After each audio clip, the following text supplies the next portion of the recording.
Xbox announced Project Helix under Asha Sharma's new leadership just last week, but if you've been following the hardware cycles for the last decade, this feels strangely familiar. From the most powerful console promises of Project Scorpio to the transitional leap of Project Scarlett, we're looking at whether Project Helix is a true evolution or just another chapter in the same Xbox playbook. So I want to discuss why this feels like history repeating itself and why I'm interested. I actually think this device could be a huge answer to something that I would like to do, which is PC game in my living room with ease. But I'm also skeptical, given the last two times that we have been through this song and dance with Xbox. So if you like this kind of content, you want to make sure you're here for those live shows, hit subscribe. Also consider hitting the like button. And we're working on a goal on the channel. We're trying to get to 600 paying members. We're at like 520. So thank you everybody who's been doing that. Consider clicking join. For $5 a month, you get into my Discord, as well as a badge and emotes. So I am going to have some old trailers running for you guys here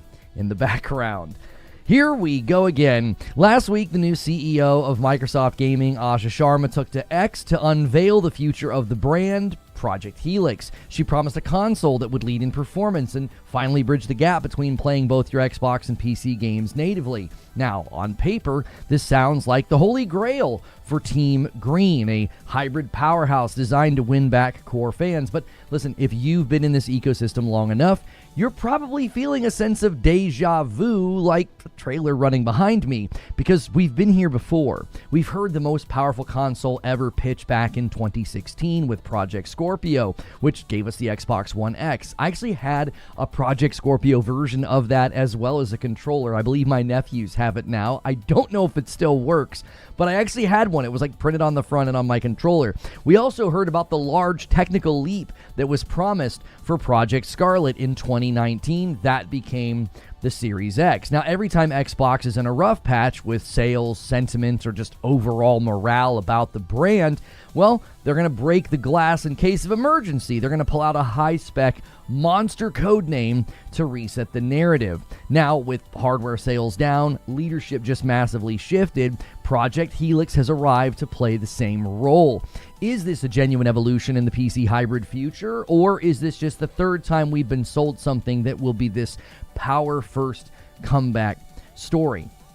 So let's just look at the history of the Xbox codename cycle and see if Project Helix can actually break the loop. So this is the first thing that we need to talk about. On Asha Sharma's tweet on March the 5th, after a period of declining hardware sales and the retirement of Phil Spencer, Xbox needed to pivot the narrative into a better place, back to talking about power and talking about the future. This actually really mirrors E3 2016, where they unveiled Project Scorpio, and this was in the wake of like all of the struggles with Xbox One and the reception there not being very good. This also sounds an awful lot like the E3 2019 Project Scarlett trailer, which, let's show that one. There we go. Not much different, right? This is E3 2019. So I want to talk about each of these. Project Scorpio was pitched as the most powerful console ever built. It was based on feedback from gamers who just were not thrilled with the launch of the Xbox One. And listen, the strategy was simple. Use a high-end code name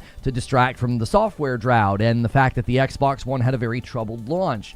The result was, it actually was a solid machine. The Xbox One X was something that I played on regularly. It was my primary console device. But it did not fundamentally change the competitive landscape because the trajectory for that generation was largely already set. It didn't go very well. All right, enter stage left, Project Scarlett. Project Scarlett was announced E3 2019 as the largest technical leap, and the pitch of this basically focused on a number of things: faster SSD speeds, up to 120 frames per second, unprecedented performance. I remember watching this announcement at E3 2019, okay? The strategy here was clear. They wanted to reestablish Xbox as the premium choice for enthusiasts and for gamers. They definitely had my attention. I was in the Twitch studio where we were doing our main stage interviews, and we were watching the monitors, and I thought, this is the kind of dialogue that I want to hear from Xbox, especially after the Xbox One gen. But the problem came in the form of a paradox. Despite the largest technical leap marketing, the early years of that generation, the one that we're still sort of currently in, well, it was defined by cross-gen titles, a lack of hardware-defining exclusives, because the Xbox Series S was hitched to the powerful wagon of the Series X. And we all know how poorly this gen has gone for Xbox with respect to hardware sales and a cadence of high-quality first-party games, which brings us to today. That's why this feels like déjà vu.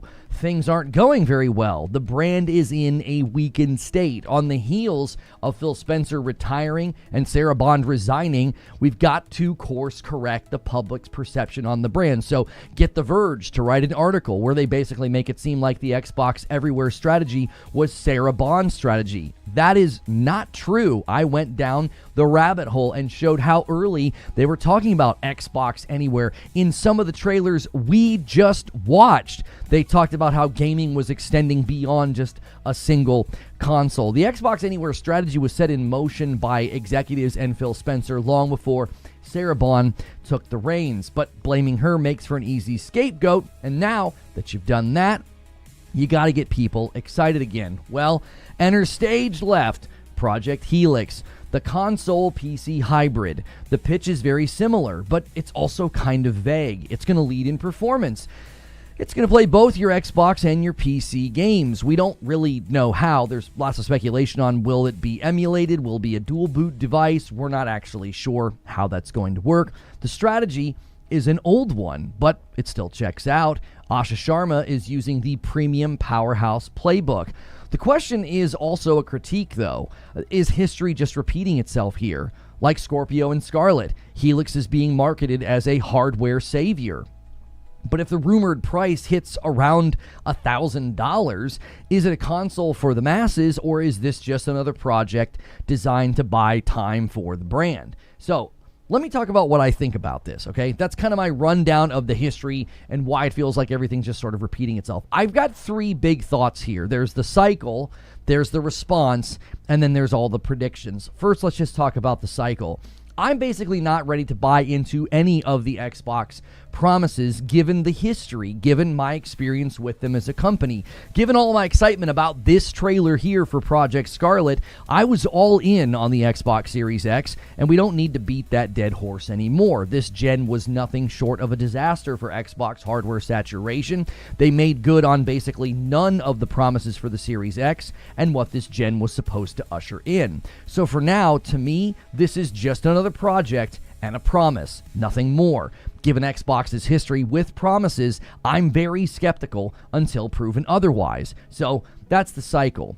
Second, let's talk about the response. As expected, given how low the remaining loyal fans were feeling about the brand of Xbox, this was like a B12 shot in the arm. There's extremely hyped videos, there's tweets declaring that Xbox is back. It's flooded my timelines, and that's fine. You can be excited. If you're hopeful that the brand can turn things around, it's completely fine to be excited and hopeful. The GDC presentation this week will maybe give us some more concrete details. But I would also advise that you be careful. Big, bold claims of Asha Sharma being given a blank check, well, that was quickly gut-checked. The reality is the blank check phrase was never uttered. She has Microsoft's full backing, which feels like a statement that doesn't even really need to be said. What would they say instead? Like, we're going to give her partial backing? So as I said, I would be careful. I would be cautious. You remember, whenever they had that big announcement from Sarah Bond in the trailer and talking about how they wanted Windows to be the #1 gaming platform, I said proceed with caution. All their hardware plans, all their bluster, all their bloviation, all their marketing, a lot of the times it leads to something completely different than you're expecting. They love to leave expectations vague and possibilities endless, and then the actual device ends up coming out. Now, what I would say to you, if you've been with the brand for a very long time, make them earn back the loyalty. Make them earn back your purchases from you. Really great trailers like this and flashy presentations, I think it should take more than that, given everything that has happened with the brand. They have burned and salted the earth of consumer goodwill and loyalty the last 10 years. Do not be so quick to jump back on the team just because there's a project name and a fancy logo and a vague promise. Lastly, let's talk about the predictions.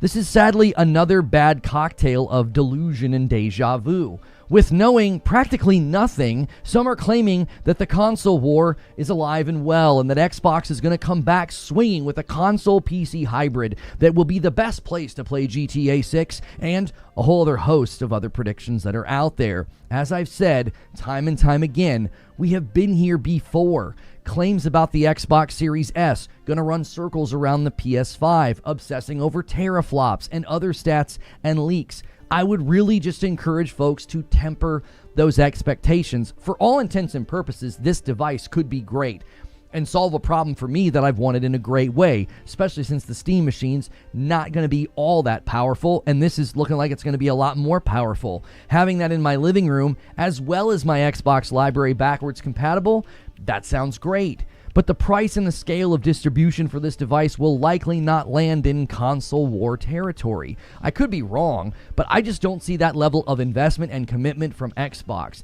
Building this thing at scale to rival the saturation of like a PlayStation or a Nintendo, I don't see that happening. Not with rising RAM costs and other global economic issues right now. So my conclusion here is, well, it's pretty simple.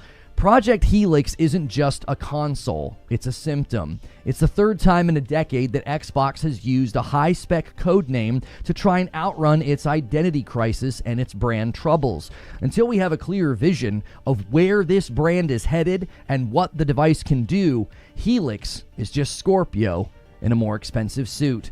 But those are just my thoughts, and now I'd love to hear your thoughts. Good morning, good afternoon, and good evening.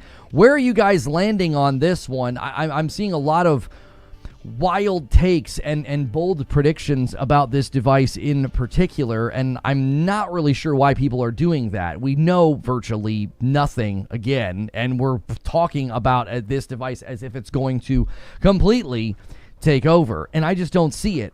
I'm saying that as somebody who wants to buy one. Like, I want one of these.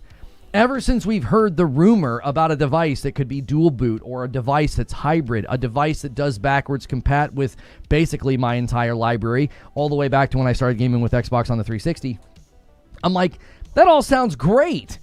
And people are talking about this as like, oh, the console war is back. I'm like, how? I don't see it. We find out more soon. I think even after the GDC, it'll be interesting if people are making predictions about this sort of being like there's still a console war. I just see these three brands not really competing anymore. They all seem very like more adjacent to each other and are going to offer very different options of gaming. I will have all three. I won't really feel the competition because it's like, I've got the Switch 2 for Switch games. I've got my PlayStation for pretty much everything else.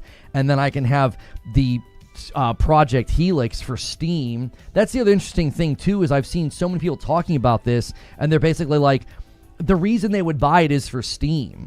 And I'm like, so you're not buying it because it's an Xbox, you're buying it for Steam. You see what I'm saying? That's just such a weird value proposition. Like, buy the next Xbox, it's really expensive, and the primary value prop is another storefront. Like, what? I'm not saying for everybody, but for a lot of us, that's the primary value proposition, is access to Steam. I got some people to thank. Hang on a second. Let's get this up and running here. We got some members. I don't have my members control board here. I need to get this out. There we go. We got Jay coming in with the VIP, cracking the seal on the week, and 19 months from Amskin and a Member Plus renewal. Thank you, boys, so much. Get those renewals going to unlock that Saturday stream. Thank you so much. Colt Eastwood said he offered to do branding for the new console. He said he would do the artwork for free. Come on. People are just having fun. I don't care if people are having fun. I would just not be so quick to jump on the hype train just yet. It's like, this could obviously solve significant problems and customer friction points with respect to wanting to PC game in the living room, but I don't think this thing's going to become some like rival console.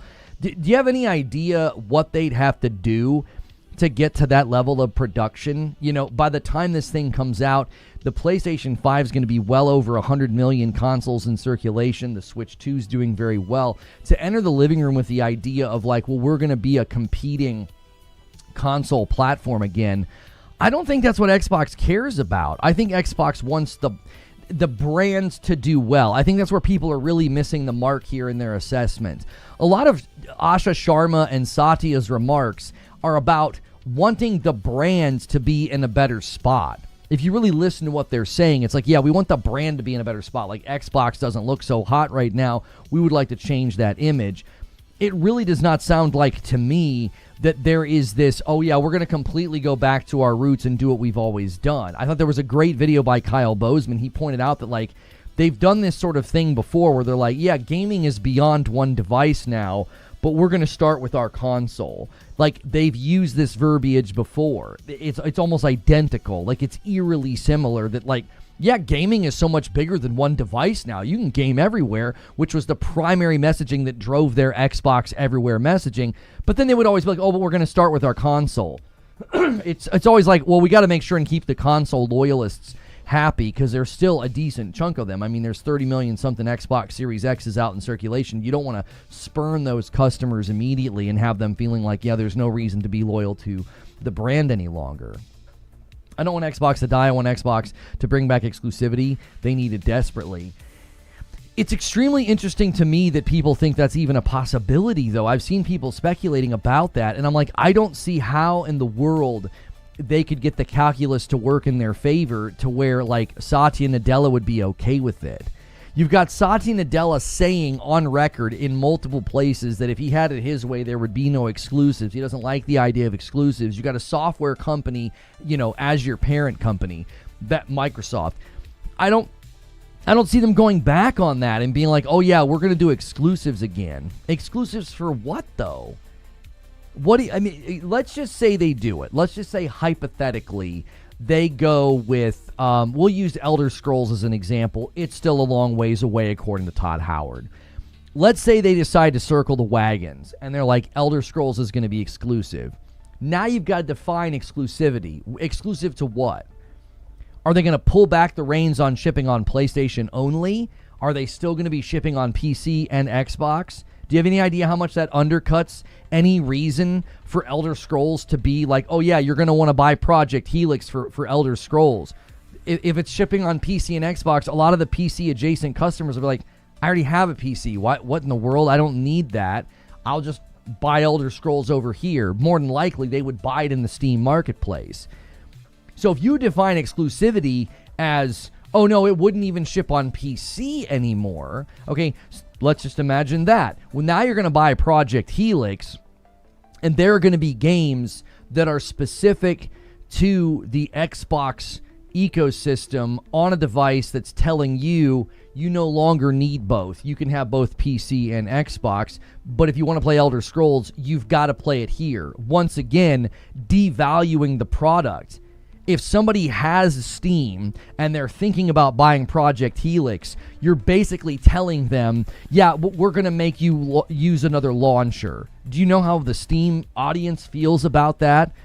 So you're once again devaluing the product to people who could potentially buy it. Do you understand where I'm coming from? There's no calculus where they go back to exclusivity. I've tried to run it in my mind with like the Elder Scrolls as an example, and it's like, I don't see how they could make it work. What user base would you be selling to at that point? How many people do you think are going to buy the Helix in the grand scheme of the gaming market? Let's say the first year they have a great year and they sell like 10 million Project Helix hybrids or whatever you want to call it, okay? They sell 10 million Helixes, and they're going to turn their back on the entire Steam community that's so huge. They're not going to ship a game there. They're not going to ship a game on PlayStation. They don't have a saturation point that would make sense to justify limiting the reach of a game like that. You may not have an Xbox console, but you're going to need a PC. And last I checked, a PC is still Microsoft. I don't get what the point that you're making, though. Yo, good morning, Collide. Marathon is holding that L. Perfect Image told me this morning. Yeah, we're not. I've got a video if you guys want to see my thoughts on Marathon. I don't want to keep beating that dead horse. We'll probably revisit Marathon in a day or two just to kind of see where it's sitting, you know, for like your day-to-day, normal work-a-day, you know, numbers. But I don't really want to talk about it right now. If you guys want to watch my video, I made a video about how to save Marathon. And people are like, doesn't need saved. Okay, that's fine. That's all I've got to say is watch that video. I didn't want to just be critical. I wanted to offer some solutions. Xbox is really at the bottom list of the consoles. Playing a game on both Xbox and PlayStation is a win itself. I'm not sure what you mean, playing a game on both. What, like, are you saying you're going to buy the game on PlayStation and Xbox? I'm not sure what you mean. PlayStation has 133 million active users. Right, 133 million active users. Now, 30 to 40 million of those people are hanging out on the PlayStation 4, okay? So the question would be,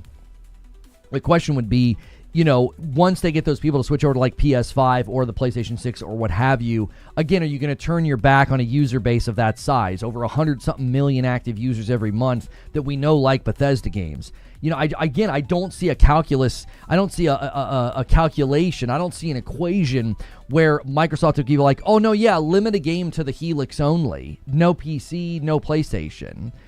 Pull COD, make everything exclusive. My plan. What do you mean by pull COD? I don't understand what you mean. PC's not Microsoft. Windows isn't OS. Microsoft doesn't make money passively on Windows. Yeah, that's the other question. Will they try to negotiate any kind of a deal or a cut or something if you buy a Project Helix and then you're buying games in Steam? Is Microsoft going to try and negotiate any kind of a cut there? I just don't know. The whole thing seems so... It seems very niche. And the interesting thing is, I'm the customer that is looking for the niche. I've got a huge Xbox backwards compatible library. I would like a PC for my living room. Project Helix sounds perfect for me, okay? But it also seems incredibly niche. It's like I just don't think there's a lot of customers that are going to be compelled to buy something at the price point people are speculating. I don't think this is going to be like a $500, $600 device. I saw Luke Stevens speculate that, like, well, Microsoft is a big company. They'll be able to price this thing, you know, $500 cheaper than it should be, you know, because they can get all the pieces and the parts, you know, at a lower cost. And it's like, I mean, I think that rule applied a long time ago. I don't know if it applies anymore because I don't know if they're going to want to make this thing at that level of scale because I don't think they're going to anticipate selling that many of them. I'm an active user on PC with my PlayStation account, but I don't actually own a PlayStation. Surely there must be quite a few of us on PC only, but still use our PlayStation account. Chris, I think in the grand scheme of 133 million users monthly active, those of you that are active on PC instead with a PlayStation account, there's probably, I don't know, a 1 to 2 million of you. I don't think you make up a huge portion at all of the 133 million. I just don't think so. Anybody that did it for like Helldivers and stuff could be active, you know, every month. Also, a monthly active user doesn't just mean you have a PSN account and you're like, you happen to be playing a Steam game. You would have to be actively playing a game that's engaging with your PSN account. So it would have to be something that you've synced up like a Helldivers. I mean, how many PlayStation games on a month are you and all the other people that did it playing outside of like a Helldivers? And that's even if the Helldivers people, you know, did it.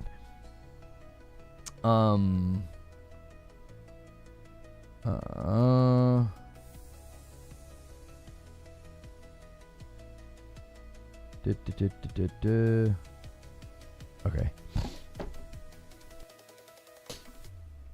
Sorry, my buddy was texting me. For the Xbox, new box will be a good PC user because emulation of old consoles. Yeah, I don't even want to get into the debate about whether or not it should be called a console or a PC. I don't care about that. As long as functionality is clearly explained to people, like, make it clear how they're going to engage with their backwards compatible library, okay? Make it clear how it's going to work with respect to PC, Windows, the interface. That's all I care about. You can call it whatever you want. That doesn't matter to me. If you call it a console, but you're also stressing PC functionality, as long as people understand the nature by which they're going to engage with those console games, if it's like a console PC hybrid, I mean, I think that's what I've continued to call it. Because it seems like it's going to be a console PC hybrid. Like, I don't think just flat out calling it a console is descriptive enough. And I actually think you're selling it short. I actually think one of the primary functions that it's offering as a value proposition is that it's more than a console. I even said that should be their slogan for the next Xbox. I've said this for a couple of years. I said the best slogan they can come up with for this console PC hybrid is that it's more than a console. It is a console, but it goes far beyond just being a console. I think that would be such a strong way to indicate the value of this device. There's no way Microsoft will somehow make some deal that their device puts them as some middleman. It wouldn't even make sense. Why would the stores actively force themselves to make less money? Well, that would be the ultimate question, right? Like, if you're Valve, what reason would you have for that? You know what I mean? I know I'd be off topic, but what do you think of the Tottenham Hotspurs facing demotion? My Korean friends will be very upset because they like Son, and I'll be sad for them. So yeah, they're big Tottenham fans. It's not a console; it's a PC with a series chip in it for playing old games that most people don't care about. Yeah, I just don't. Son left last year. I bet you they're still Tottenham fans. They've cheered for Tottenham for a long time. I mean, unless they went where Son went. I don't follow it. I just know when they lived here, they were always talking about Tottenham and Son. Hybrid by its definition, it's not simple. Yeah, I understand the insistence with being like, it's not a console, it's a PC. And it's like, yeah, but it's not. I mean, it's not really either. It's so much not that simple. I don't know. That just doesn't matter to me nearly as much. I've said for a long time, I think the best thing to do would be I think you just need to properly define what the device can do. I've always been in favor of the consumer being properly informed about like what the device can do. That's why I was really frustrated with the Xbox ROG Ally X. And people were like, oh, you just don't want Xbox to have a W. I'm like, no, I just want consumers to know what it can do. Everybody kept insisting it was an Xbox. And then everybody got their hands on it. Everybody that reviewed it were like, no, it's not an Xbox. Like, I think that's very telling. You've got to, and this is something, and this is why I've told people, you know, and this is why I stress in the show open, I would just be really cautious here. I would just be very cautious. I really think that Microsoft are the experts at, like, look how quickly everybody forgot about Phil Spencer and Sarah Bond. It's on to the next, on to the next, on to the next. It's like, well, here's the next big hype thing. Here's the next thing to be excited about. I would just be cautious. As I looked back at Project Scorpio and Project Scarlett, I couldn't help but feeling, man, oh man, this is just deja vu. I've been here before with this brand, and I'm not buying in this time. I bought in with the Series X. I thought Project Scarlett marketing looked incredible. I was there day one. My Series X, that was the first thing I bought this gen. I'm not ready to trust them again with that. The function of the device is what interests me the most. Does that make sense? Like, how's it gonna function? You know? It's gonna, think of it from this perspective. In order to give me access to my Steam library day one, it's going to have to primarily be a PC in its guts. It's going to have to be. Because you can't just right now take every Steam game and throw it onto the console. You can't just throw it onto the Xbox. You can't. You can go right now and you can buy a pre-built PC, install Steam, and all your stuff's there. Okay? Compatibility or the function.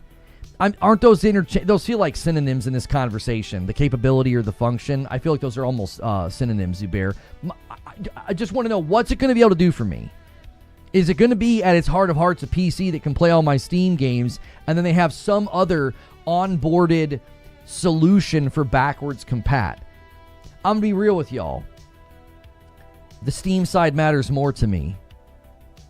The Steam side matters more to me. Like, I know this sounds weird. I was listening to Brap talk with Game Logic about this, and they were basically saying that, like, backwards compat is such an overstated value point, so many consumers just don't care about it. I don't know if they're correct in that assessment at all. I can only tell you what I think and what I feel. I feel like back compat doesn't matter as much with respect to those generations. Like, I don't really care about Xbox 360 and Xbox One. Like, I like back compat. My kiddos look through my library every once in a while on the Xbox. They tried some of the games for like an afternoon, and that was pretty much it. Why Helix over Steam Machine? Power. Yeah, periodically there's going to be games like Witchfire that aren't like super demanding, but demanding enough that I'd like to have more power. Yeah, it sounds like that the Helix will be stronger than the Steam Machine. The Steam Machine's going to be perfect for, you know, little games like when Karate Survivor was only available on Steam and I was kind of grinding it, or Deep Rock Galactic Survivor.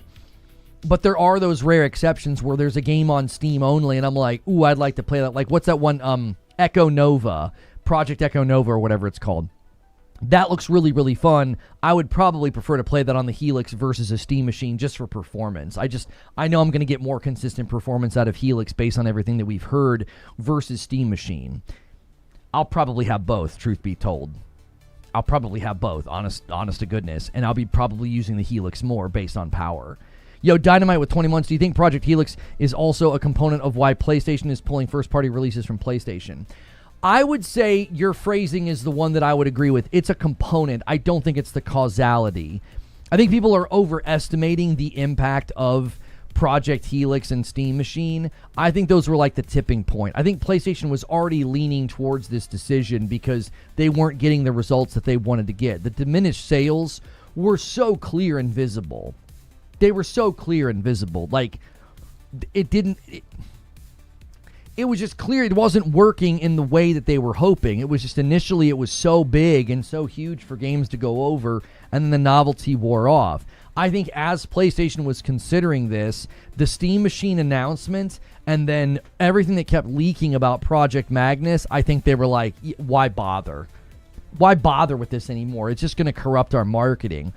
I think people need to look at that through the lens of marketing more than threat. It wasn't that like, oh no, Steam Machine and Helix are a threat. It was, that's going to muddy our marketing. Because we've got to make our games look impressive when they go over there. Like if Wolverine, Yote, games like this would be going over to PC, you're going to port it in a good way. You're not going to port it and make it look crappy. You're going to have it look well. Well, that means you're going to be showing off somebody else's hardware at that point. Does that make sense? It's one thing when PC Land is this ethereal thing where like, yeah, it goes over to Steam. It's another thing when your game goes over and can be used to show off Steam Machine. It can be used to show off the Xbox Helix. Do you see how that messes things up a little bit from a marketing perspective? It's one thing when it's like, oh yeah, we take our PlayStation games over there to Steam, and Steam is like this additive place, this other market. It's very different when there would be literal YouTube videos from Digital Foundry and other outlets comparing performance of Steam Machine, Project Helix, PlayStation 5, PlayStation 6, whatever. The minute you start doing that, you start putting other hardware adjacent to the PlayStation. That's different than putting a PC next to a PlayStation, because a PC isn't branded. It's just a PC. Am I making sense? This makes sense to me from a marketing perspective. There's a distinct difference between saying this Xbox, Helix, this Steam Machine is playing a PlayStation game. That's not the same as saying, oh yeah, it's on PC. Here's a comparison of PC performance and PlayStation. It's just different because it's not branded. The PlayStation's a branded device next to some non-branded PC in these breakdowns. That gets very different when you've got branded hardware in the picture. It's like, well, yeah, we're not really down with that. We don't want our games over there on an Xbox, on a Steam machine. Does that make sense? Gaming Ledger with a $5 super chat tip says, Xbox feels like it is stuck in an infinite loop and the definition of insanity with their hardware. Doing the same thing, expecting different results. James Wolfgang comes in with 46 months, says, let's call it a Windows device and leave it at that. No Xbox or PC hybrid with Xbox emulator etc. Keep it simple. I appreciate the renewal. I'm just going to continue to call it a console PC hybrid because I believe that's the best descriptor. Calling it a Windows device is just that's not specific enough in my mind. They've got like the tablets and stuff you could call a Windows device. I think calling it a console PC hybrid is the best descriptor. It describes what it is and largely what it will be able to do. Remember, you can stream on the Steam Machine. What's that with reference to what I said? FCAT says Steam Machine for single player, Helix for online. Yeah, maybe. Who cares about branded? I'm saying PlayStation might care about branded. I think there's a distinct difference between a video and a review outlet or a critique or whatever coming out and saying, here is the Xbox Helix playing Wolverine, here is the PlayStation 6 playing Wolverine. Those are two branded pieces of hardware. When it's the PlayStation 6 just versus a PC, I don't think it's as damaging to the marketing because the PC isn't a branded piece of equipment. Think of it from this perspective. all those videos do is promote PlayStation as a brand, and they don't promote another brand. There's no other brand in the picture. Do you understand? Like when we watch that comparison video with Austin Evans or Linus Tech Tips, there's not some other brand in the picture. It's PlayStation's name gets said 28 times in the video, and then the PC's just like a PC. You got another brand in the video, another brand in the comparison, another brand in the article. It's now you've got PlayStation and Xbox sharing the same mind space about like, well, maybe I should get the Helix. Does that make sense? I again do not think Project Helix and the Steam Machine were the large causality. I think the causality was PlayStation's business interest in putting games on PC. It wasn't working, so they're stopping.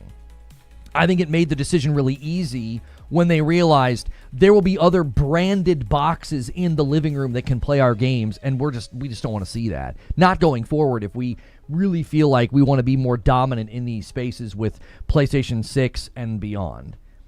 Again, I could be wrong. That's just my read of it. I could be 100% incorrect on this. That's just my read of everything they've said up to now and why they were even going to PC to begin with. Helix is going to be more PC than console, says Tubbs, with Windows backend surely to run Steam. They're not going to have a native Steam app on console with the Steam box due out. I'm not sure I understand the second part of what you said. How much do you think there is going to cost? 12 to 1500? I'm out. 800 to 1000? I'm in. Here, yeah, so price. Project Helix price. They're going to fight like as hard as they can to probably keep it under $1,000 would be my bet. The minute you have to put that extra number, I just think it changes the optics. If you can put a 999, it keeps you in a hemisphere with some consumers. The minute you add another digit, I just think you lose consumers. The minute it's like 1299 instead of 999, I'm telling you, it just looks different to people. And I think they're gonna fight. They're gonna fight like heck to keep it under $1,000. I don't know if they're gonna be able to. I just don't. It's the rising cost of I'm telling you. The rising cost of hardware makes so much of this difficult for I'm not even super educated. I'm talking pure marketing here. I'm not speaking from the perspective of like a hardware expert. I'm saying from a marketing perspective, they're probably internally being like, we need to fight like heck to keep this thing under $1,000 for the consumer because of the optics and the ability to move units. Within the realm of what everybody's been saying about hardware and where hardware costs are going, that seems incredibly challenging. It also seems incredibly challenging from the perspective of, is Microsoft even going to want to take a hit on these devices at all? AOZ says 1,000 would make it the weakest PC ever. Yeah, I didn't agree with Luke Stevens when he said that because they're such a big company, they could buy the pieces and the parts at scale and price it like 500 lower than it should be. And I'm like, I don't think that that's going to happen. I don't think Microsoft's going to spend at scale at that degree. I don't think they're going to make these at that level. I just don't think they anticipate selling that many of them. Again, I don't think they're trying to rival PlayStation or Switch. I think they're trying to have their own unique device that at some level, I still question why they're even doing it. It's like, why wouldn't you just and maybe that's what this is a road to. Maybe this is a road to letting other people make devices, Xbox devices for them. I could see a world where they launch this thing and then you have a bunch of OEM Xboxes in the future. So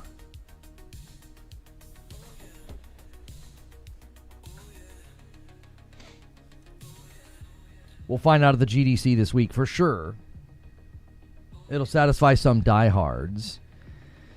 I think the struggle with satisfying the diehards is, I believe the diehards are shrinking. They're shrinking. Like, this is interesting to me to think about. It just hit me. A lot of the diehards and a lot of the pundits, a lot of the content creators out there, they just spent the last couple years talking about how the console market is stagnant and it won't grow. You can't grow it. What's the purpose of this device then? And why they're so insistent on calling it a console? I'm fine to call it a console. I think it's better to call it a console PC hybrid because you don't want to sell it short of the fact that it's more than a console. Like, I think selling that short's kind of interesting. But I also think it's interesting after hearing people talk for years about how, yeah, the console market is stagnant, you can't grow it, then why do they think this device is going to come out swinging and do so well? I thought the console market was stagnant and not growing. I mean, that's what we heard for the last couple of years. So that's why I'm looking at this device and I'm just like, I don't really know what Microsoft's goal is, except for maybe creating a runway where they don't make the hardware anymore.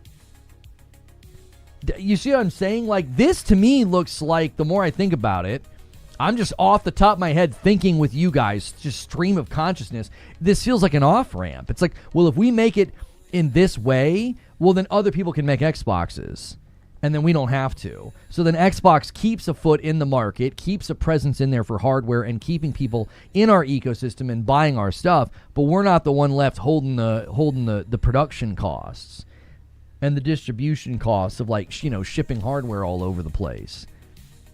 Microsoft is leaving the console market and trying to establish dominance in the PC market. Good luck with that. That's an angle I hadn't considered because, I mean, Sarah Bond did say they want Windows to be the largest gaming platform. Ginger Prime says, I don't think that's their overall goal. It's to have a device that bridges the gap between Gen Z and Gen Alpha, but also allows them a premium product that lets them also allow for others to make it. Do you see a future, though, Ginger, where they're just not making their own hardware anymore? There's just, I mean, I think you're going to be able to go and buy an Xbox in 10 years, and they're not even going to be made by Microsoft anymore. You'll just buy them from, you know, Asus or somebody else. To be honest, the Helix is a high and small form factor PC, plus translation layer, plus console wake up by joypad. It's quite compelling. I want one. A lot of people are probably thinking that I was going to come out and bash this thing. I'm advising caution, which I'm sure will be interpreted by hate. I'm advising caution, saying this is just history repeating itself. I wouldn't buy in until they really earn your loyalty back. They've burned an awful lot of goodwill. If you're an Xbox fan, I think you should be hesitant to trust them. But I'm sitting here thinking this is a great device purely for the Steam functionality alone. It solves a problem for me. The Steam machine will be a stopgap for me. I mean it. The Steam machine's a stopgap until the Helix is out. I want a Helix more than a Steam machine. There's zero brand distinction between the Helix and any other PC. Wouldn't the brand distinction be back compat hidden? Siriu? I've got a really nice PC sitting right there. I can't boot up my 360 library right now. That's the promise of the Helix, is it not? That it will be both my Xbox as well as my PC. I think that to me is how you sell it to me. That's how you sell it to me. I don't want a PC. I have a PC. They're selling me my Xbox. Like, hey, here's your Xbox. Here's all your stuff, all the way back to 360. Oh, yeah, it's also a PC, so you can play Steam. Like, that's how you get me to buy one. I don't think I'm a very large consumer base. I think I'm a niche within the consumer base. I'm not stupid in thinking that, right? There's not a lot of people like me, I don't think. Can you explain why you may use one or what use case? Your PS5 Pro handles single player and PC handles PC exclusive and multiplayer. What does Helix give you? Helix gives me all of my PC games in my living room. I feel like some of y'all are here a lot and you haven't learned this about me yet. It's interesting. I don't want to play games in here unless I'm sitting in this chair streaming with you. I don't. When I'm done working and I go upstairs for dinner, I don't come in here again unless I have to. I don't come in here for leisure. This is my office. I like my chair and I like my setup. But I don't come in here to game, brothers. If you could see my setup, it's Command Central. I've got teleprompters and cameras and lights and like a little thing for my phone. I don't want to game in here. No, I want to game on my couch. Helix gives me that.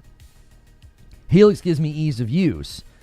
I have 1, 2, 3, 4. I've got 4 PCs right now with 2080s in them that I could hook up to my living room television.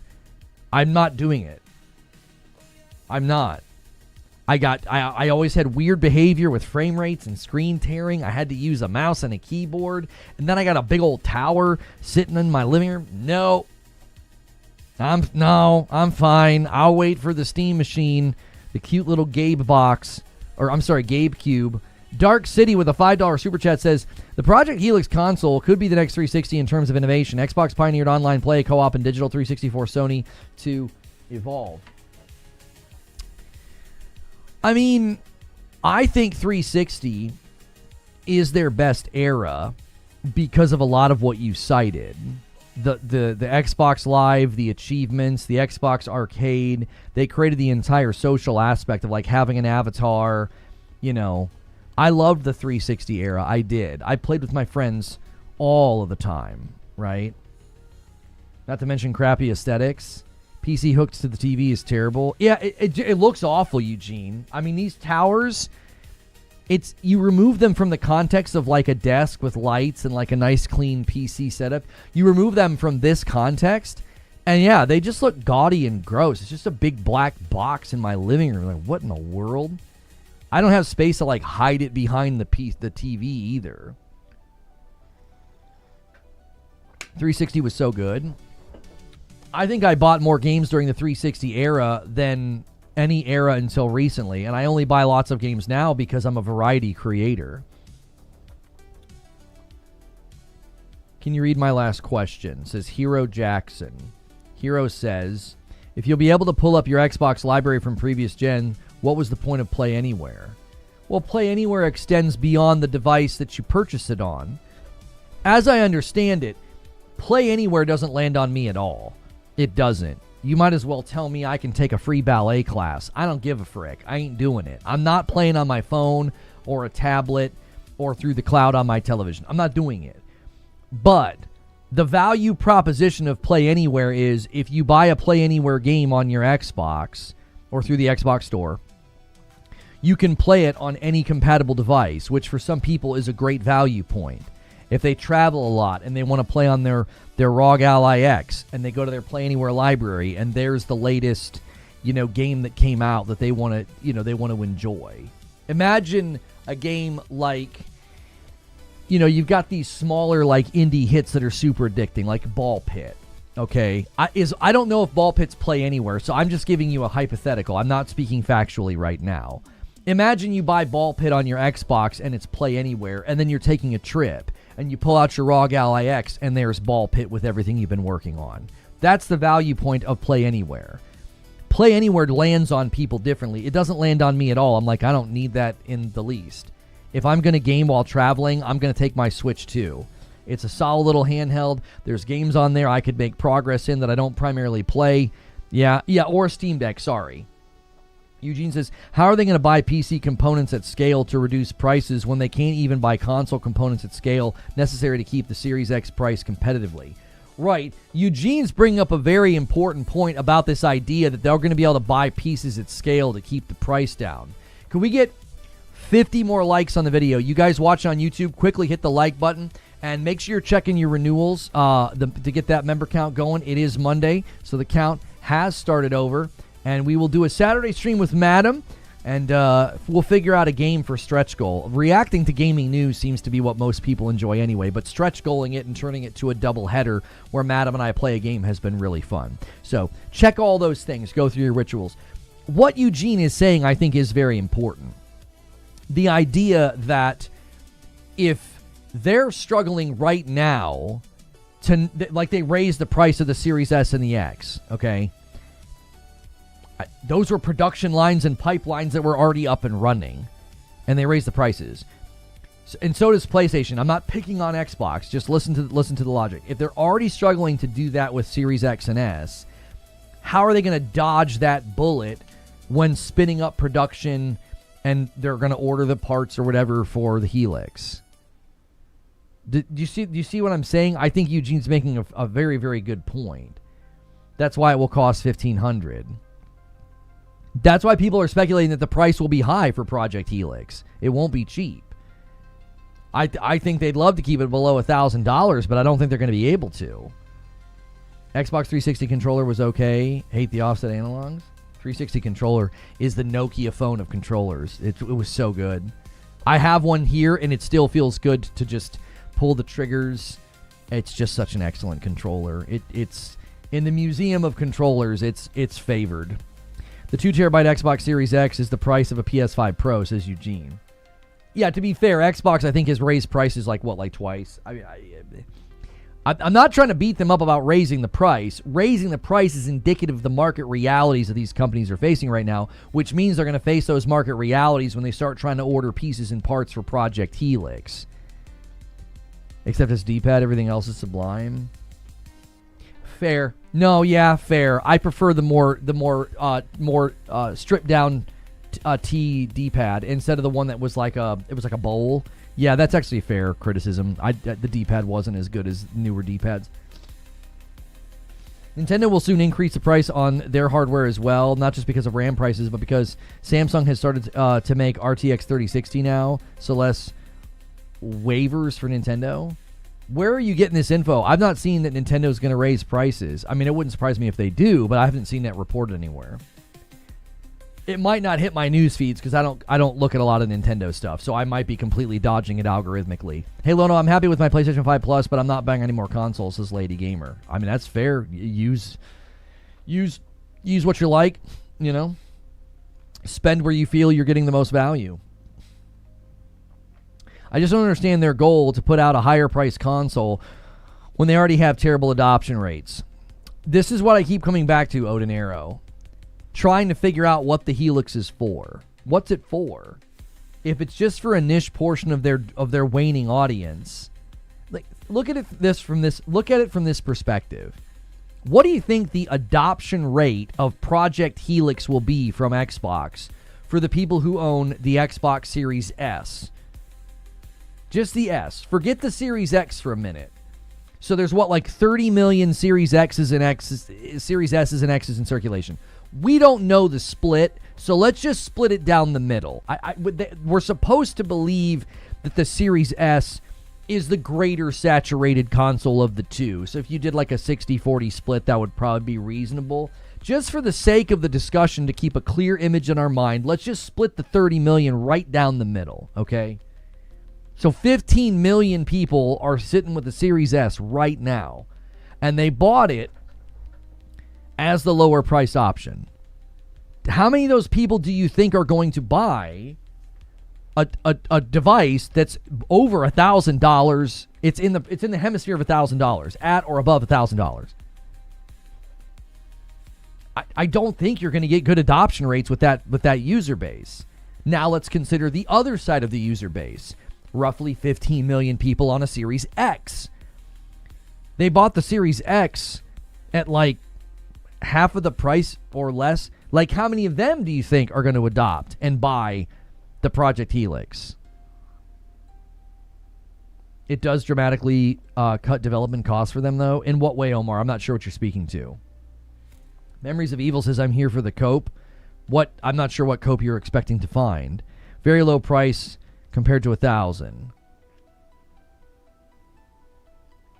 Greg says, you answered your own questions. It'll be low volume, high end, high price, and niche market. I don't think there's anything wrong with having a niche product. The question is not whether or not it's a niche product. The question is, what's their goal for it? If you're making a high-priced niche product, what's their goal? I don't know. Other than it being, I think it's an off-ramp. It's like, we don't want to make hardware anymore. We'll make this. We'll create a standard, and then other people can make them in the future. Do you think it'll be better than a $1,500 PC? As in more powerful? Doubtful. Like, at the time that this thing hits the shelves, if you go with $1,500 in your hand and you buy a Helix for $1,500 or a PC for $1,500, I feel like the PC is going to be stronger. The question's not that, though. The Helix will be able to do back compat all the way to 360 or maybe even beyond. We're hearing like your entire library. So even before 360, you're going to have total backwards compatibility. That was the promise that was getting thrown around. Does that come true? I don't know. I'm imagining it somehow comes true. So if it comes true, that's one of the driving reasons to buy it. It's your Xbox, all of it, the catalog all the way back, and it's a PC. That makes it to some consumers better than the pre-built PC sitting on Best Buy's shelf. Helix will be stronger than a PC. It's designed specifically for gaming, and there aren't middlemen that need a profit. Right, but when they're building it, Zubair, they're going to be building it with pieces and peripherals that, like, a year later will be old. So, again, it would be, I don't know, it would be weird to be like, yo, no, I'm going to be able to buy a PC for $1,500 or the Helix for $1,500, and the Helix is stronger. I mean, how long is that going to last? Hardware moves so quickly. Now, what's in Helix's corner is this, and I'm anticipating this pushback, and this would be fair pushback. Lono, the power jumps aren't as big anymore. They're not. So if the hardware power jumps aren't as big anymore, then the Helix will be safer. But I still don't know if the Helix is going to be stronger than another device at the same price. Dark City with a $5 super chat says, you were one of the few content creators that was pro exclusives. Now that Xbox and Sony are adopting exclusive strategies, the usual suspects love it now. Well, I have a question. Where do we have indication that Xbox is adopting the exclusive strategy again? I don't see any indication of that at all. I see people wanting them to do it because when they said exclusives were bad for the consumer or anti-consumer or archaic or going away, they were literally just parroting Phil Spencer. They weren't saying what they really thought. I hear what you're saying. Console gen may have to get shorter. The lack in power from hardware jumps could protect the Helix. If the Helix can tap into some of the new, DLSS or FSR, whatever they end up putting in it, I'm assuming it would be AMD, so it's some version of FSR. Little Timmy ain't getting Helix for his birthday or Christmas. The family's not blowing over $1,000 on Timmy unless there's an upper echelon of family. Right. All those studios they bought, Omar says, means having to make 3 to 4 versions of each game minimum. They can now make one unified Xbox PC version that covers the console and PC and then port to PlayStation and Nintendo. That's an excellent thought, though, Omar. What are they going to start building the games for? Because people that keep insisting it's an Xbox and it's a console, wouldn't that idea only exist in back compat? I am not trying to tell you can't call it a console or an Xbox. I'm not. I know people are wanting to have that debate. I don't care about that. I care about what the device can do. Won't developers be basically only developing for PC then? There is no quote-unquote Xbox to develop for anymore. It wouldn't make any sense. They would make a PC version only. Your Xbox experience would only exist in back compat. It would be whatever they use to do backwards compatibility. Everything else would be a PC version. Right? Like, imagine Bethesda ships Elder Scrolls 6, it'll be cross-gen more than likely. So imagine Bethesda makes Fallout 5. There would be no Xbox to make it for. You would just make a PC version. You would go to the Xbox store or Steam to buy it, but you would be buying a PC version of the game. There would be no longer a need to make an Xbox version. Xbox used DirectX 12 already, so there's not a difference anyway. Well, homie, there's got to be some level of difference because every single game made on Steam doesn't automatically land on your Xbox. There's still porting work to be done. I think you're correct that it is, like, largely similar, but I don't think it's identical, brother, because if it was identical, then there wouldn't be differences between PC and Xbox versions of games right now, and there are. Technically, they could build for the console OS. It would just make sense. It just wouldn't make sense, says Paul. The PC versions on the devices will have pre-compiled shaders like a console.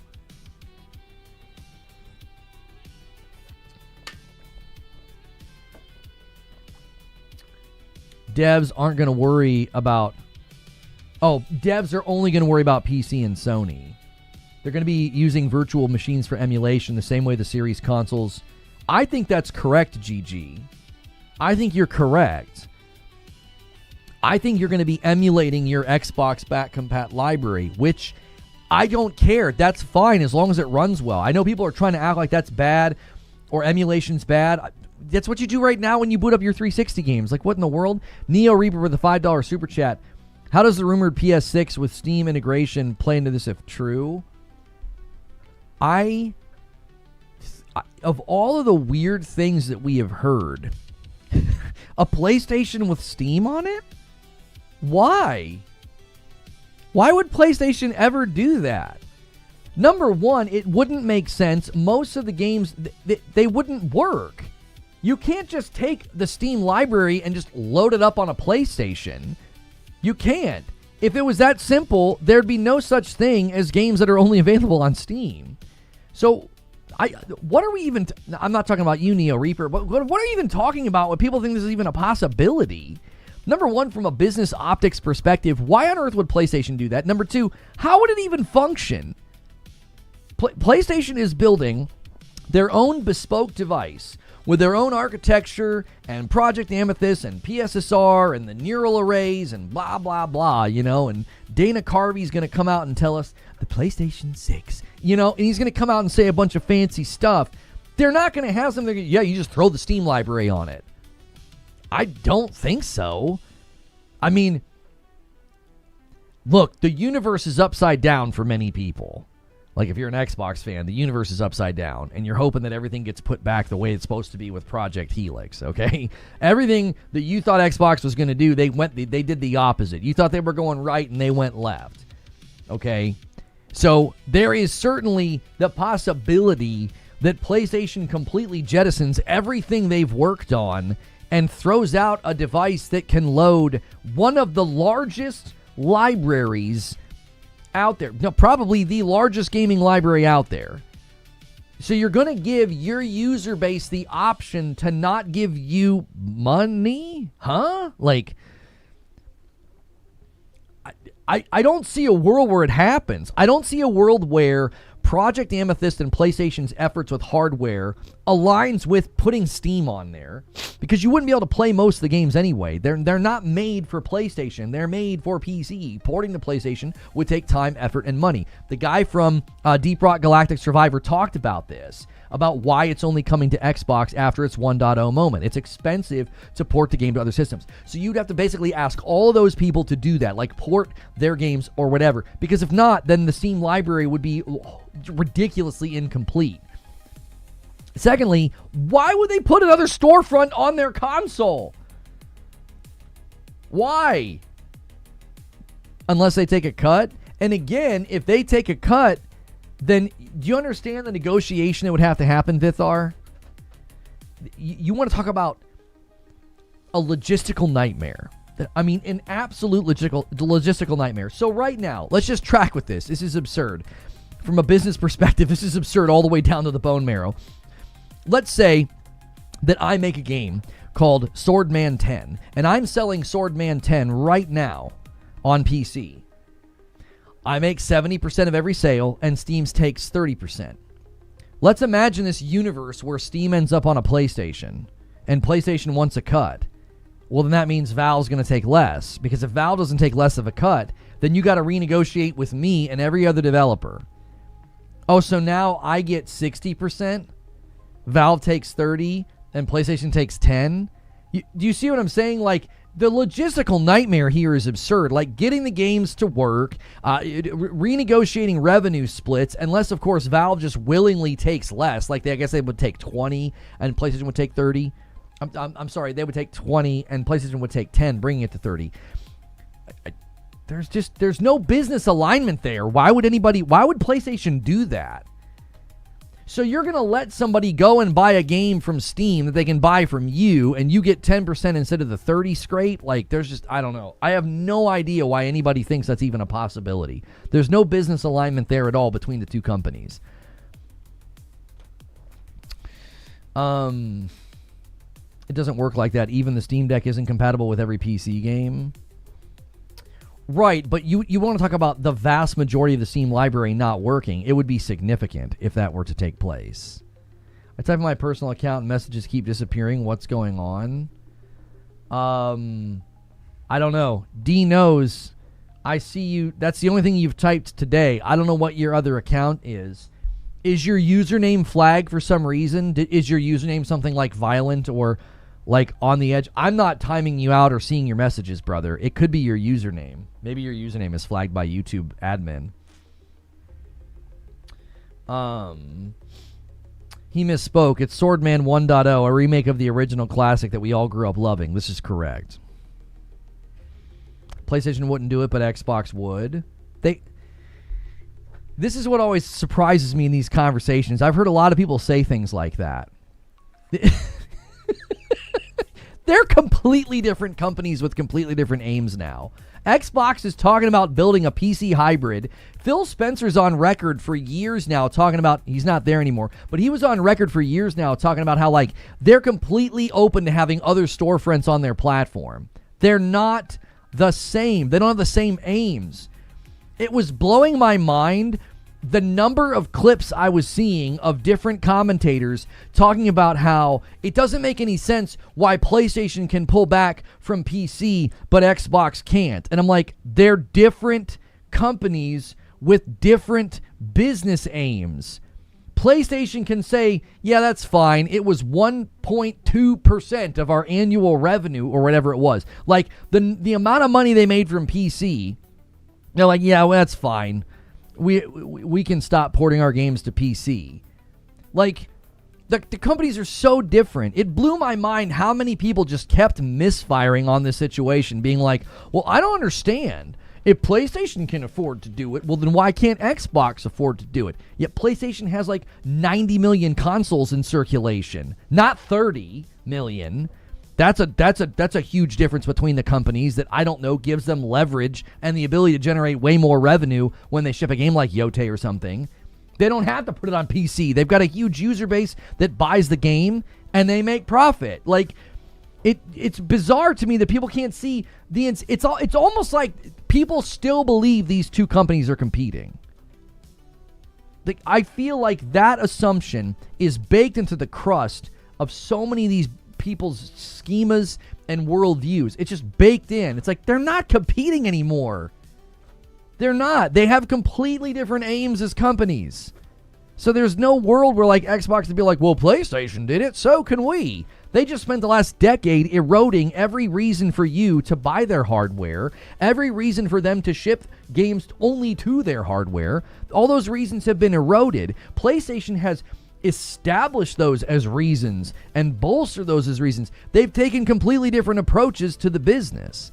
I have a super chat to thank. Broken Messiah with a $5 super chat. We are asking, why would Sony allow Steam, and yet we know Microsoft is? Somehow they made it make sense. Yeah, they made it make sense because Xbox is not in the business of selling hardware and keeping you on their stuff. They don't care about that. PlayStation cares about that.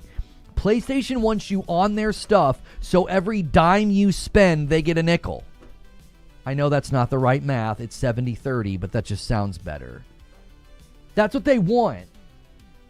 They want every dollar you spend on their platform, they're getting 30 cents. That's the whole business structure of PlayStation's idea of, if I can get you to buy a PlayStation, I make money off of you perpetually, no matter what you do. You can play Fortnite, buy a battle pass, thanks for the money. You can buy it and live in Warzone. Every dime you spend, we're making money on it. Xbox isn't in that business. Xbox is on the other end of the spectrum. Xbox is in the business of publishing. They make ridiculous amounts of money off of Minecraft and Call of Duty and Diablo and every Candy Crush. They're not in the same, like, I think that's where people keep misfiring. They're not competing. They haven't been competing for a while. It's more clear now than ever. They have completely different aims as businesses and how they make money. If you go back in November, I believe it was November of 2023, Phil Spencer did an interview with Famitsu, and he made it clear. I tried to tell people then, they have completely changed their outlook. Their software strategy now. And people told me that I was just coping or hating, seething, molding, whatever. I don't know. Just throw every internet lingo word at me instead of arguing with me, because that's apparently how we have dialogue these days. It's like, it was so clear. It's like, he did an interview with Famitsu, and Famitsu's like, since when are you referring to PlayStation and Nintendo as part of your community? Famitsu picks up on it. It's like, you don't view them as competitors? This predates the CFO interview, by the way. So when people said, like, the CFO spoke out of turn, they weren't paying attention, because Phil Spencer said it first. And the Famitsu interview is like, since when did you start thinking differently about these companies, about Nintendo and PlayStation? And you know what he said? Minecraft. Minecraft completely changed their outlook on gaming. They were like, what are we doing?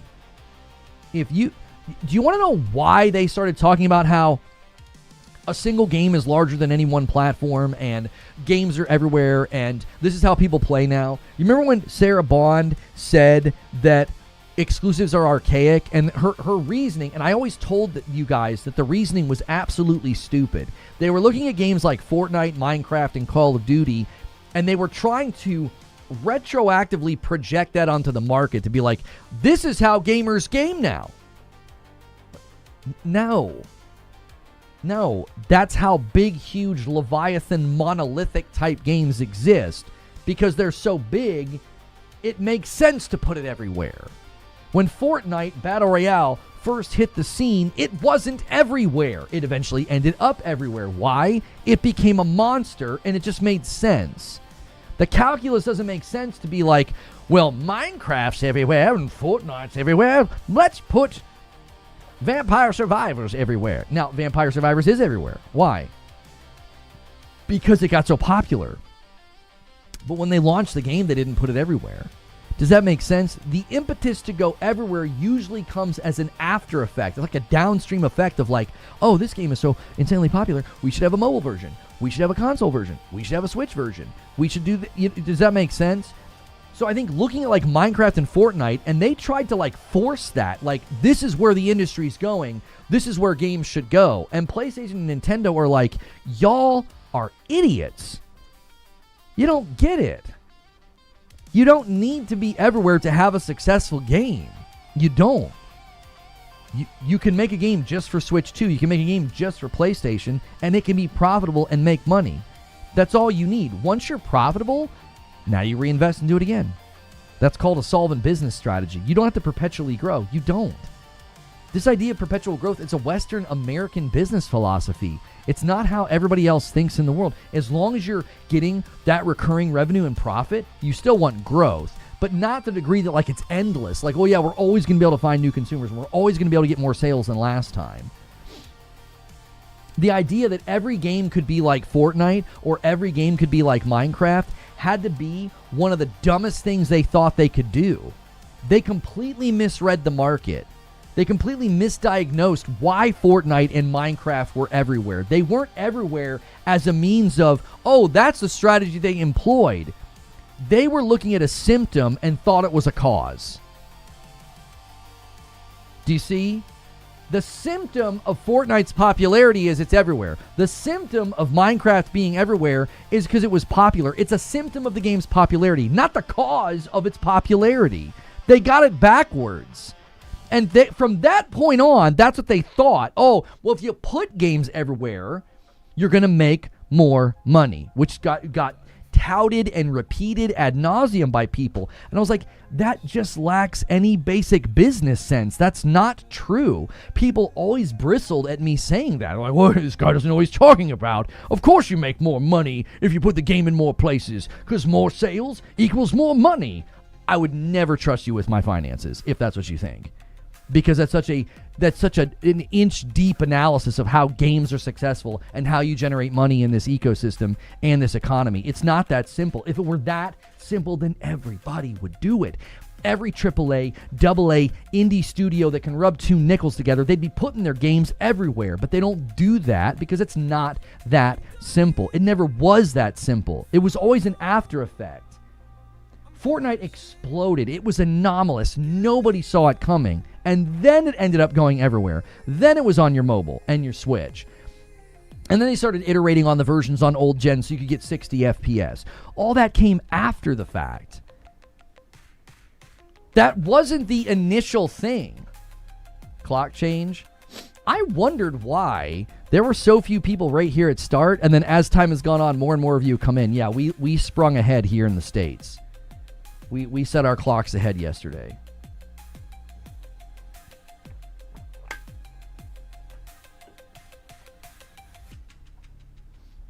So that's the point, is they have completely changed their strategy and outlook based on Minecraft. I think it was not a good decision. I don't think it was a good decision. I think it hurt them. Because now they're facing down the barrel of a CFO that wants 30% margins, and they're going to need software saturation and games to sell incredibly well to justify the developer's existence.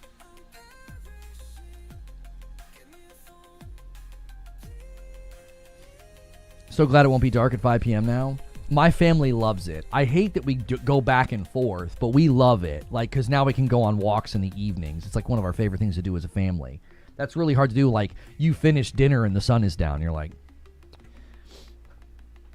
yo, Hidden Syria with 22 months in Member Plus. I can't wait for the hype cycle to end like the series console hype did. And thank you. We're at 5 on the week.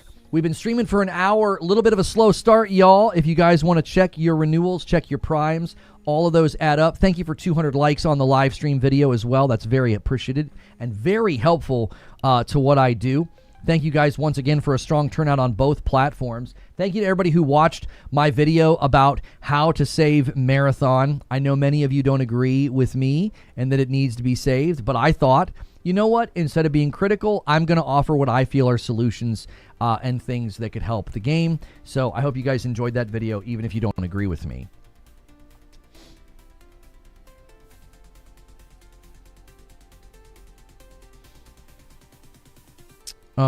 This guy says, what's this guy saying?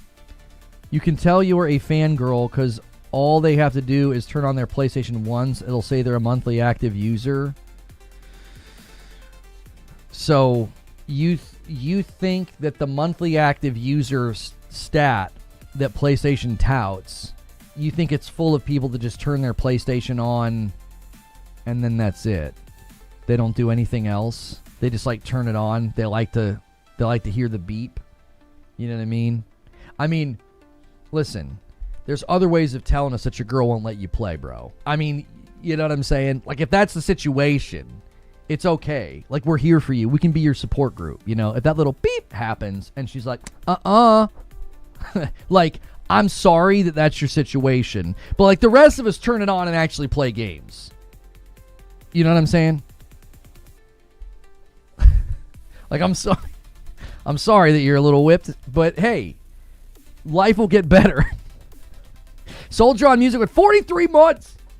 Says, feels like 10 years. Huh? Anyways, actually pretty close considering I found you during Taken King. Crazy. Also, I'm old. We're all old, brother. Hilly says, I feel attacked.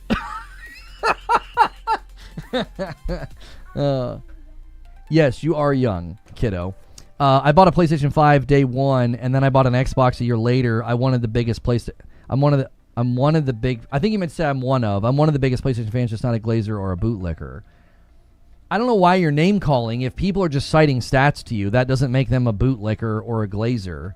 Like, they're just selling you that, like, there's PlayStation. I don't get all the insistence that, like, PlayStation's doing terribly. I just don't understand it. I don't. Like, citing the fact that they're doing well doesn't make somebody a bootlicker. The stats are the stats and the facts are the facts. I don't know. I don't get the insistence that, like, things are going bad and terribly right now. It's like nobody sees the middle ground. It's like when people saw Slay the Spire beating Marathon, they immediately start on this narrative of, like, AAA's dead. And they ignore the fact that, like, Resident Evil 9, a AAA multi-plat game, just absolutely crushed it. But AAA's dead. Like, it's just oh, there it is. Hidden Syria with a 10 bomb gets us to 16 on the week. We're 10 away from the first milestone where I owe you guys a member. We'll see if anybody's going to help out Mr. Hidden Syria today. I just don't understand. It's like it's like nobody has nuance anymore. It's like, oh, a AA game did well and a AAA game did bad. AAA's dead! And it's like, we just celebrated how good Resident Evil 9 did, man. What are you even talking about? It's not that simple. Like, take your meds. PlayStation's never been stronger than they are now. Yeah, come on. Simple minds don't think in complex systems. It's either good or bad, thriving or dying. True or false. Who gave a 10 bomb? His name is Hidden Syria. My daughter called you Hidden Serious. If you have friends that are gamers but don't pay attention to gaming news, you realize pretty quickly no one cares about most of this like we do. Oh, it's so true. It's so true, Soldier. You know what you should tell your friends the next time you're having a conversation? Be like, can you believe the lack of first-party games on PlayStation this gen? And they'd be like, what are you talking about? What is that? All your friends are like, what is that? What do you mean? Can you believe the total lack of first-party genuine PlayStation 5 non-cross-gen titles this gen? I'm like, what are you talking about? The next time your friend says they enjoyed God of War Ragnarok, be sure to straighten your glasses and be like, it was a PS4 game, though. I'm like, huh? I played it on my PS5. What are you talking about? Yeah, but it was cross-gen, and that should have affected your enjoyment. What? Like, your average gamer friends are like, what are you talking about, bro? Take your frickin' meds. He thinks that because you can add up MAUs from PS5 and PC to figure out how many PS5s were actually sold, and because of that, he thinks that they've only sold 60 million or so. So you think the actual data available to us that they've sold 90-something million, you think that's completely fabricated and it's 60. So you on your own have figured out something that all of the data analysis and websites, and I think even their earnings calls talks about this, don't they? So they're all just lying and making things up, but you've got it figured out. I mean, all this time we should have been coming to you. I didn't realize that you had cornered the market on, PlayStation sales economic analysis. The numbers don't add up. Okay. Here's what I'm not going to do. I'm not going to waste any time debating this with you because it's a waste of time. Just believe whatever you want. It isn't worth it. The sky is red. PlayStation's only sold 60 million PS5s, and I'm a girl. Like, let's just keep going with just things that aren't true. I don't care what you believe. Who cares? Let's have an actual conversation about the topic today, which is, what is the point? The point that we were on a little bit ago was, are we able to deduce what the purpose of Project Helix is? Like, in the grand scheme of things, like what's the point of the device? You know what I mean? Reforge likes to mock others who have theories on things, but his own theories are facts. Can you give me an example of when I've theorized that data that we have on, like, the sales of something is erroneous? Like, if companies come out and tell me something has sold a certain number, I generally just take that as, yeah, that's accurate. What do you mean? Like, have I ever been like, hey, the numbers that they just gave us of sales on this thing is not true? Like, he's not theorizing. He's literally claiming that the numbers aren't true. That's not a theory, brother. Like, according to my sources, PlayStation has sold 82.5 million consoles. You got Goat Gaming in the chat. We've really got the highest degree of integrity in the chat now, okay?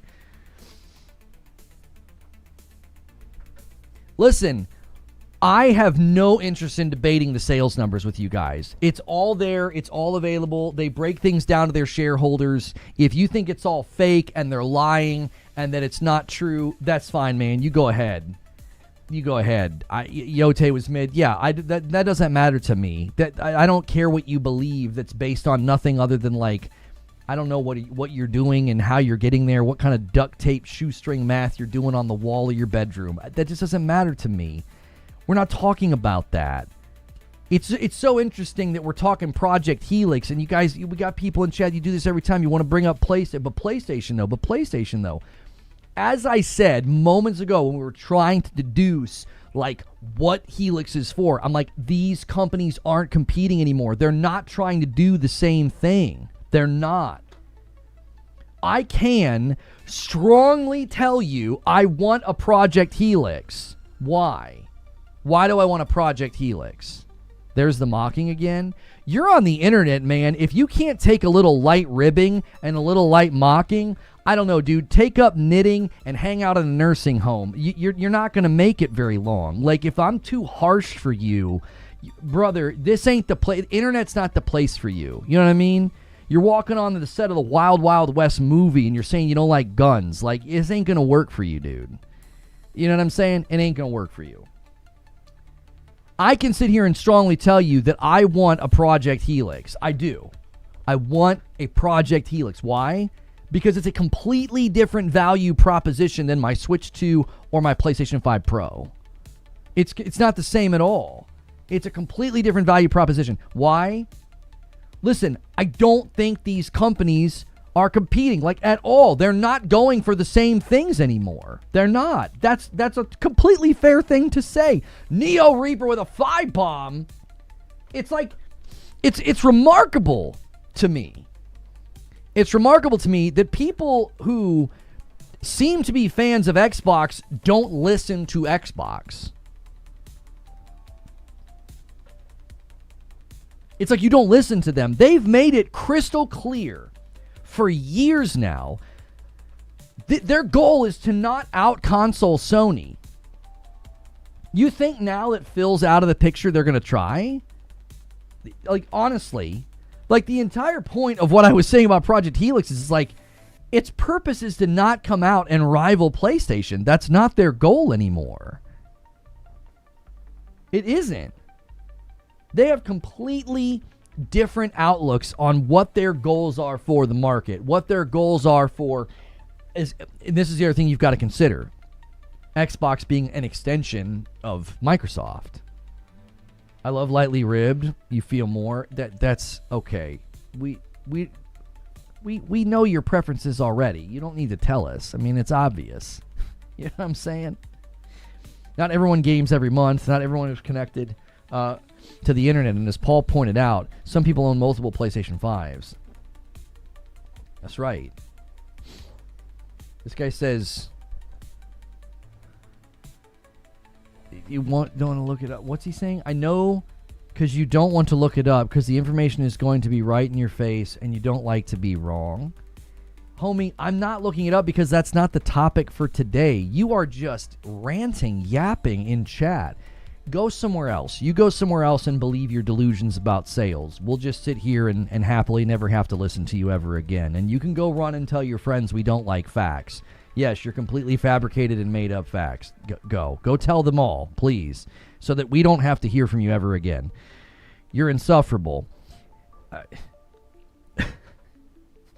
Helix is an attempt to bring console players over to PC, and later they will not offer any hardware at all. I've actually seen that theory.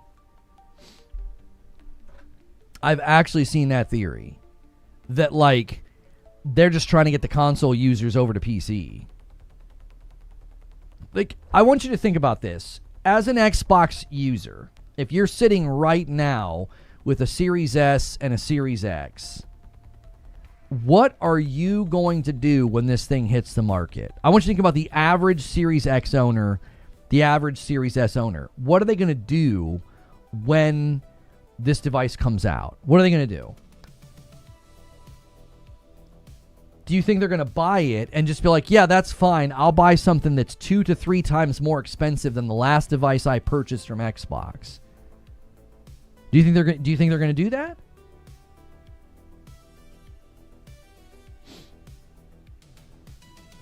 Do you see, like, I'm not really sure what the purpose of the device is, if anything. Now, my producer's going to love this because he said this for a while. Xbox wants you gone. They want you out. They don't want to have to placate to console owners anymore. They want you gone. This seems like a perfectly good way to get there, does it not? You make this device, it's super expensive. Your console base is eventually going to have to do something. What, in 2030, they're going to have to do something. You can't just keep staying on Series S and X if you want new games. They'll get left behind. Once they start getting left behind, your choices are Helix, a PC, Steam machine, PlayStation. I don't think Switch is really a thought. That's not like a console you jump to. It's probably one you already have at that point. Depending on how much they care about their library, I think that's a tough sell.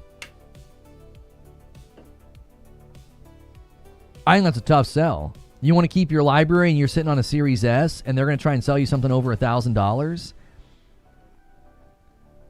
That $450 PlayStation 5 is going to look really, really nice.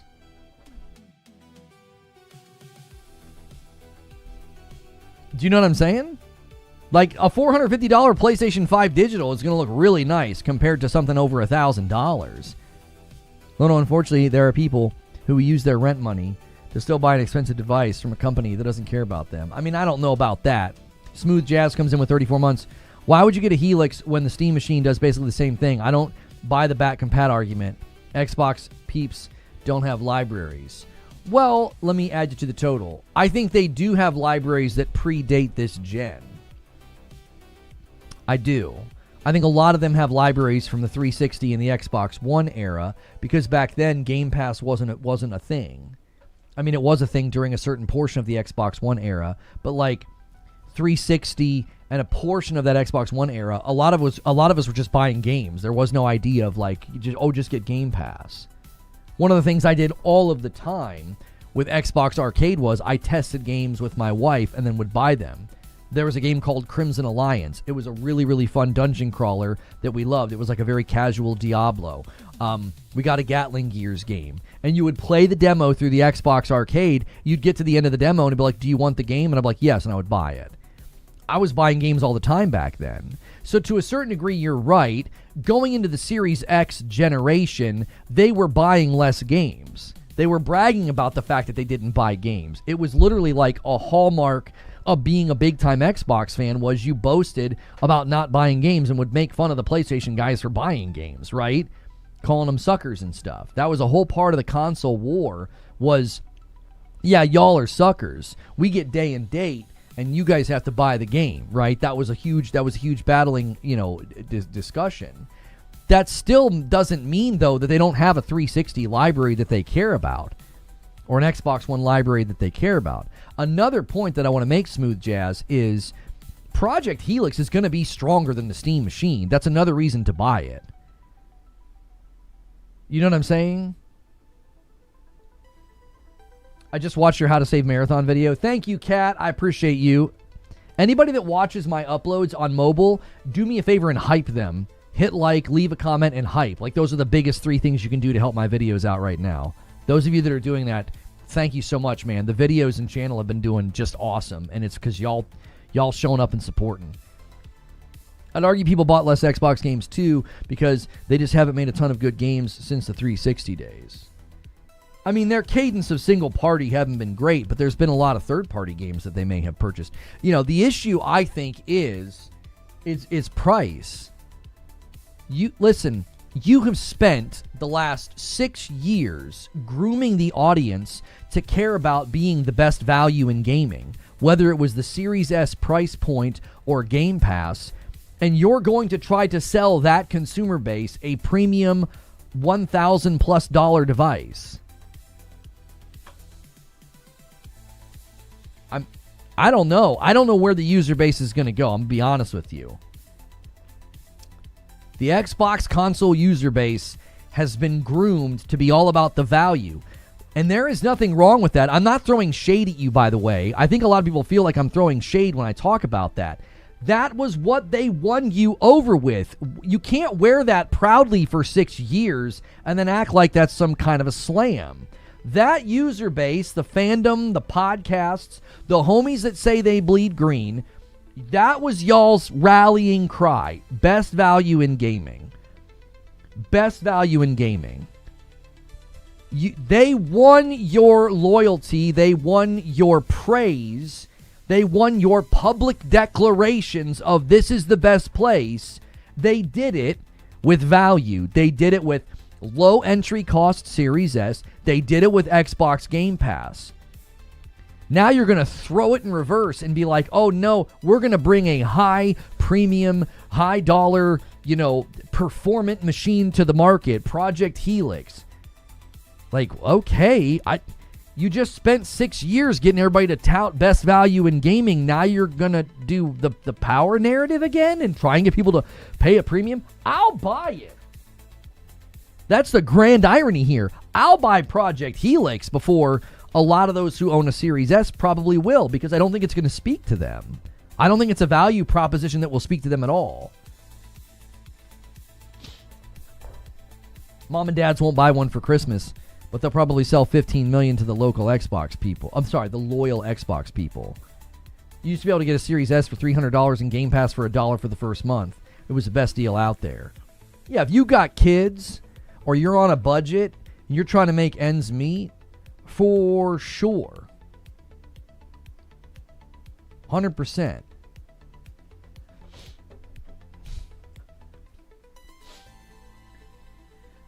Sell new Xbox titles for PC and Xbox for guaranteed 60 and sell it for 90 on PlayStation.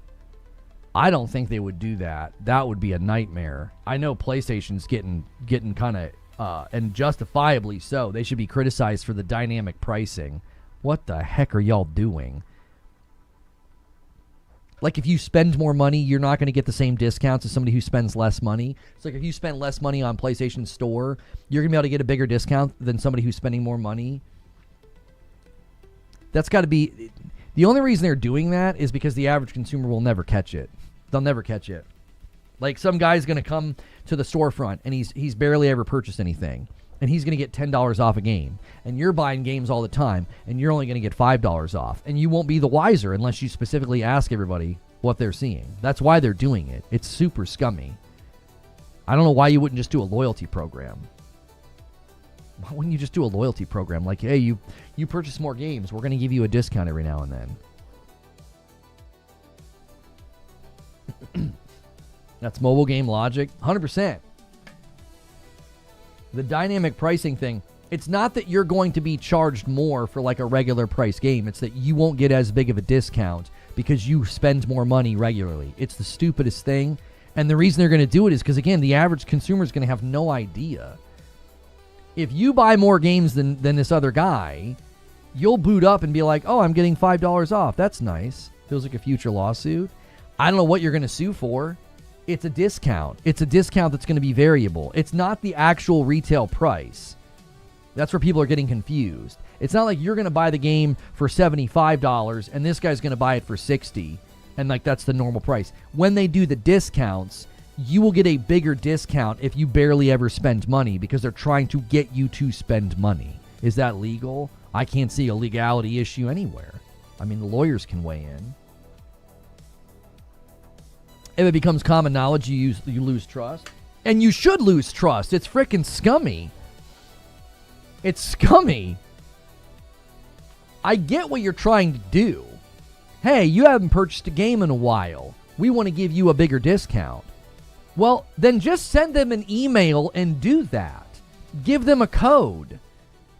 Hey, we saw that you haven't purchased a game in a while. Here's a code for $5 off. That's fine. I don't care about that. That makes perfectly good sense. You're just trying to get somebody to come back to the storefront and spend money. But if you're going to give people less discounts dynamically because they're spending money more often, I think that's scummy. I don't understand how that's allowed. Because they don't have to discount the game at all, brother. Like, you understand that, right? If I'm running a small business and I see a guy I haven't seen in 2 months, and I say, hey, man, you haven't been here a while. I tell you what, BOGO on anything in the store. And some guy walks in who's there all of the time, overhears me saying that, he's going to be pissed. That's why I wouldn't do that as a business owner, because you would upset your loyalists. What you would do is you would send an email or a voucher or a postcard to the guy who hasn't been there in a month and say, hey, here is a one-time use coupon for BOGO. And if the really loyal guy's like, hey, I didn't get one of those coupons, I'd be like, sorry, I mean, we sent them out to select customers. Do you see what I'm saying? Like, I just think it hits different when someone gets like a voucher for like I get a certain amount off. Thank you so much. It's just to get them back in the store. That's not the same as being like, oh yeah, you get a bigger discount because you're never here. First-time patient. It's like a first-time customer deal. Like when they're like, if you sign up for DirecTV right now, we'll give you HBO free for 6 months. And if you're an existing customer, screw you. Like, it's kind of similar to that. But the difference is that it's dynamic in relation to how much money you spend. And so it feels incredibly scummy. I got 10% discount on PS today, and it said 10% off for you. Amazon does that type of stuff for select discounts. For sure. I think it's scummy. See previous. What's Zubair saying? You can charge people different prices so long as you don't discriminate based on certain projected traits. Yeah, it's not like they're going to charge you more money because you're white or something. That would get them into an insane situation. That would get into legalities. I don't mind paying for PlayStation sub-service. It gives me discounts. Imagine walking into a store and you buy a can of tuna for $1 and the person next to you gets it for 20 cents. For sure. Collide says, you're right about the console war. Since Game Pass price went up $360 a year while Sony's is $100, just wait. Black Friday for premium. The portal is tremendous. They want first title out of Game Pass. I don't understand what you're saying, Collide. I thought that was one of the most interesting things to come out of the Project Helix announcement. One of the most interesting things to come out of this announcement was this idea that the console war is back. And I'm like, what? I'm going to change my username to I'm a white guy. Stop. Does anyone here have multiple PSN accounts? You can buy in cheaper regions and play on the main account.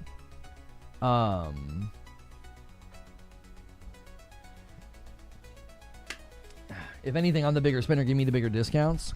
That's what I said, Nick. Why don't you reward loyalty instead of punishing it? It's so backwards. People get coupons all the time that I don't get. I feel like that's a tried and true method of doing this. Sure. I think getting a coupon's different than being like, oh, you spend more money, you don't get the big discount. Like it's all about the optics and how you deliver the messaging, right? It's all about the optics and how you deliver the messaging. It is. Imagine you guys that have been members for a really long time, okay? Imagine if I was trying to get new members and I said, every new member that signs up for the rest of this month, I'm going to do special streams with just you guys on Saturdays. Like, let's say I could do that. I could do a stream just for people who were brand new subs. I think you guys that have been subs for a very long time, members for a really long time, that'd make you feel a certain kind of way. You'd be like, Lona, we've been supporting you for years. You're going to do a show for somebody who gave you $5 once?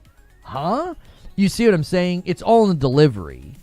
It's all in how you say it.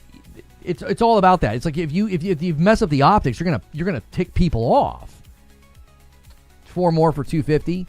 Keep hitting that like button, y'all. Appreciate you so much. You can game it for deals. Just add a game you want to your cart and take it out. After a few days, it gets discounted. Yeah, let's use it. Let's use the system against them. They don't reward loyalty because they already have you. They already convinced you. They don't need to lower the price for you. It feels unfair, but it's rational. It's totally rational. When I worked in the cell phone industry, Zubair, I had people come back in, and they were like, well, the last time they gave me the car charger and the case for free. And I was like, yeah, because they needed you to sign up. If they wanted you to be a brand new customer, they treated you like royalty. Now you need the cell phone. You get nothing. What are you going to do, not have a cell phone? Well, you won't give me a case and a car charger.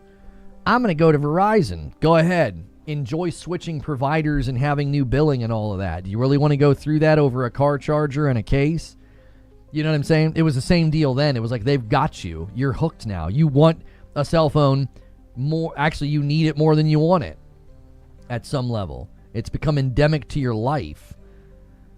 That was 100% something that we went through all the time. You know, Mr. 1030 comes in with a Member Plus renewal. Congrats, Lono Sub Chat. I still don't get who the Helix is for. Xbox games best on the Pro. Steam library cheaper with Steam Machine and PS Pro.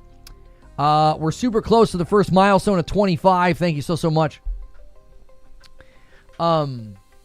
Here's the question about Project Helix.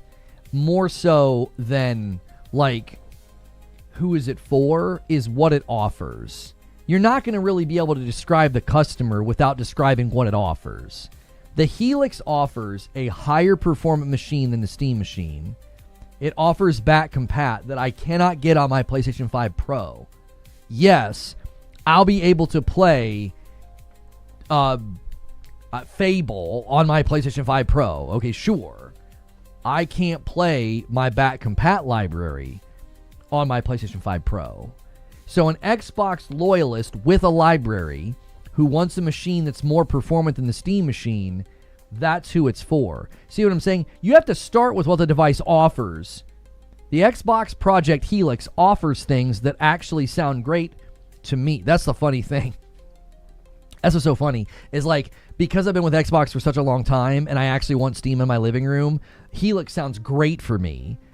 I just wonder, is it going to land that strongly on people who are game passing it up on a Series S? Are they going to be like, are they going to be compelled? Because if they've been game passing it, their library isn't new or relevant. So do they have a super old library that they care about? Are they going to pay that premium? Are they going to want to pay that premium price after coming off of a Series S?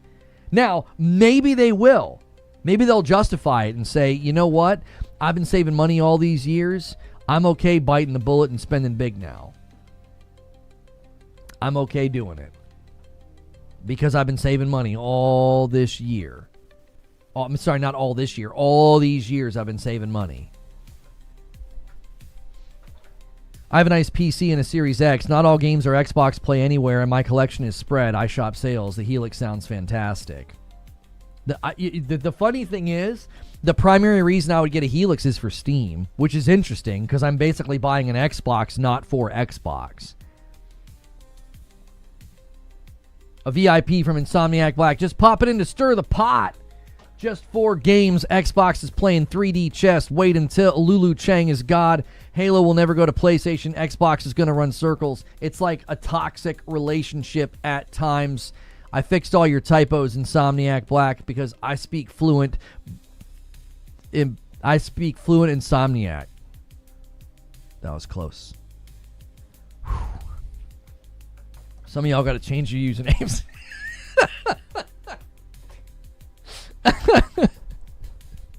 Some of you got to change your usernames, bro. I do. I understood what you were saying, even with all the typos. Insomniac Black.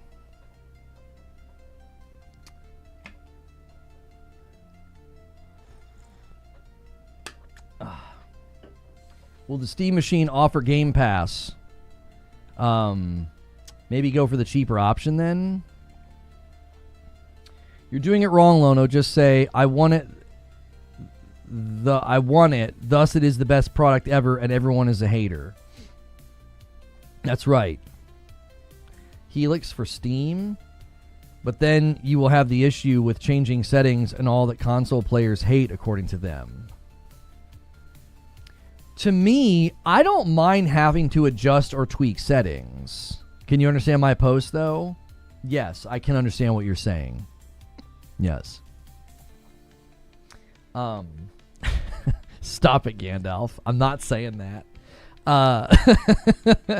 But I don't mind changing settings. The thing that I'm not super fond of in PC land is all of the tweaking and troubleshooting that you have to do. I've spent multiple afternoons trying to solve the micro stutter issue, and then I finally figured out it's a Windows 11 thing. They put out like a 25 something H. I don't even know what the number is.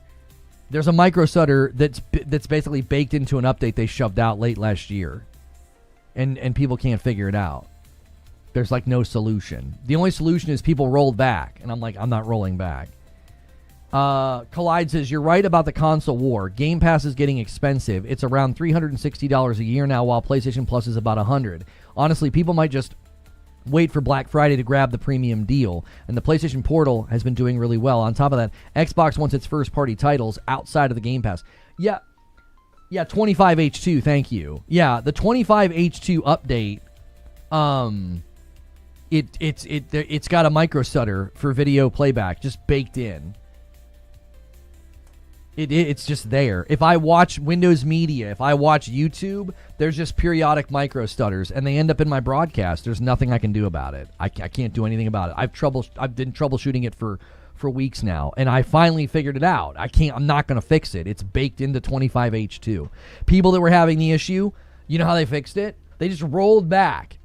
I'm like, I'm not doing that. I'm not.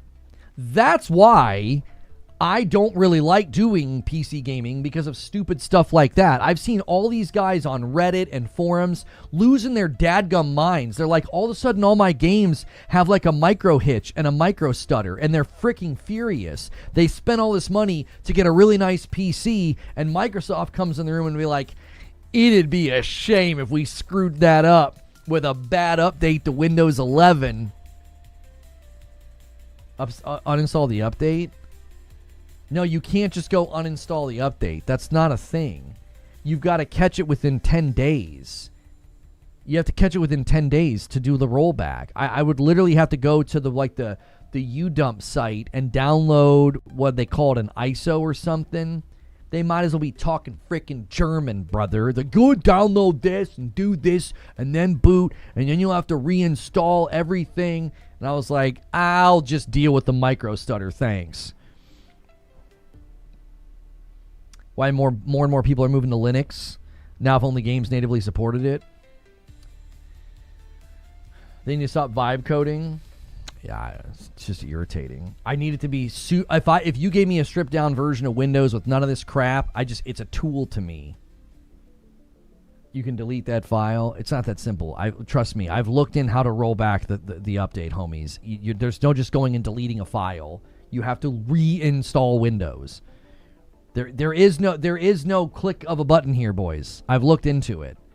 Not gonna lie, recording, streaming on the same PC you're playing on causes all these issues. Get a second PC, way smoother experience in my experience.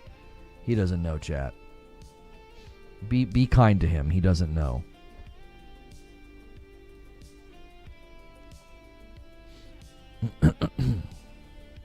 PC gaming is, drumroll, miserable. No, you don't really need native support on Linux. Anti-cheat's a separate issue. I'm just saying why I would be prone to get a Project Helix or a Steam machine. At least what they're promising for Project Helix tentatively is a stripped down version of Windows that won't have all these issues. Like, that's what we're, hoping for. What do you mean?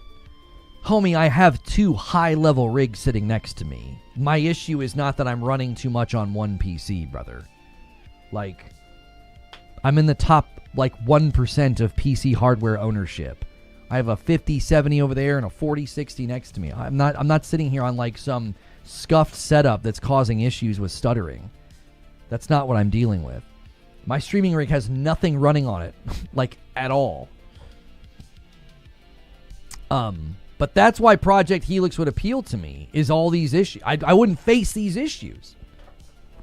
Allegedly, I wouldn't face these issues. Why can't you remember what parts you have?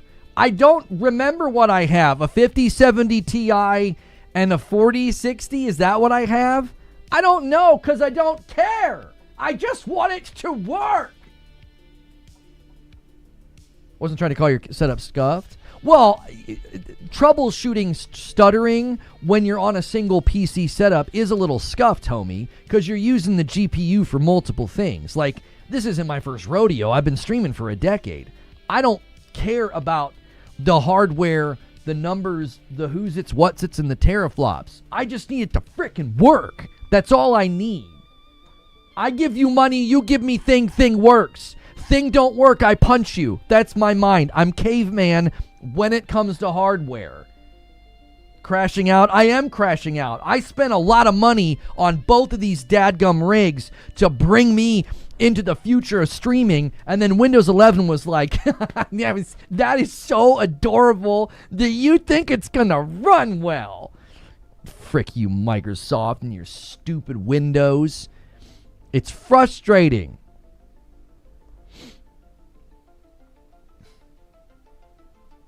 I'm a gamer. Console or PC? Mobile. That's a good meme.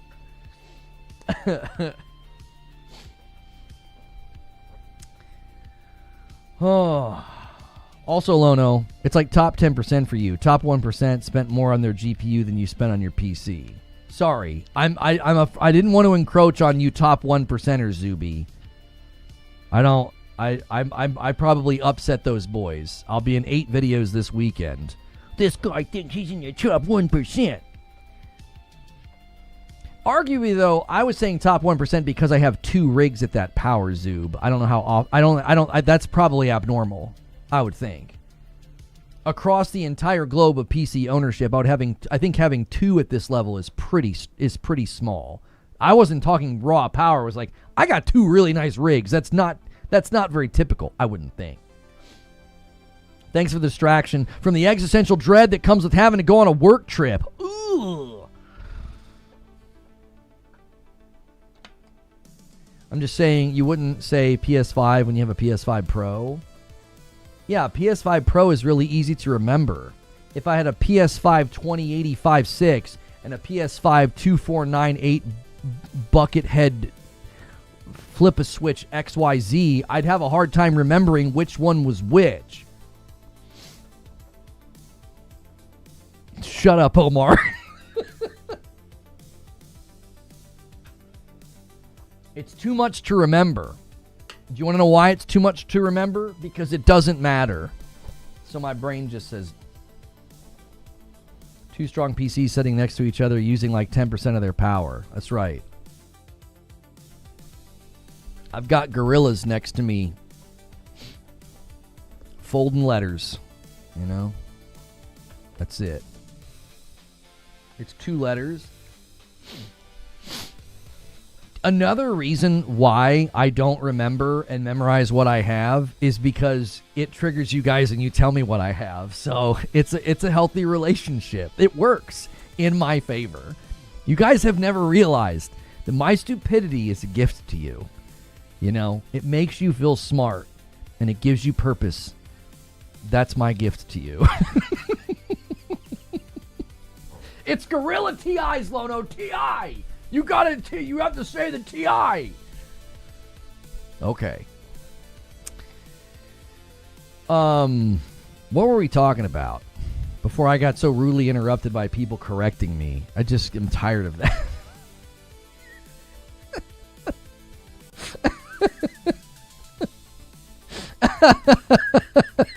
How dare you guys correct me as I say things that are false? Can we re-gift? Wait, what's that mean? You don't want to, if you get a gifted membership, Kevin, you don't want it? He's like, if I get a gifted membership to this idiot, I want to be able to re-gift it. It isn't about correcting you. You put yourself into danger. You say, I have a top 1%, and then you say 50, 70. You trigger people in other countries who don't speak English. I love it. It's my favorite thing. It really is my favorite thing. What Lona will never tell you is he doesn't actually have any PCs. He streams on a PlayStation 5 Professional. That's right. That's right. Welcome to Reforged Gaming News TI. Oh, gosh. What if your stupidity makes peeps who are stupid even stupider instead? That is a problem I haven't considered. I could be increasing the chaos in the world. And I hold no responsibility for that. You know what I'm saying? I don't. I'm not accountable for that. That's your fault, not mine. In order to confuse your opponents, you must first confuse yourself. Yes. I believe Confucius said that. Confuse-ish. That joke didn't work. People are going to just show up and randomly yell at you in Portuguese. Crimson Desert on the Professional. Hey, you know what time it is? It's Crimson Desert retweet time. It's time to retweet our tweet asking about console footage. All right? Here we go. Full trailer of Pikmin, an open-world survival game that looks like Pokemon and Power World, except monster capturing is done with cards. Great. Does everybody know what time it is? It's Crimson Desert retweet time. Here we go. I got to do it. If you guys bring up Crimson Desert, I have to retweet it. Boom. There it is. Here it is. Hey, Will Powers.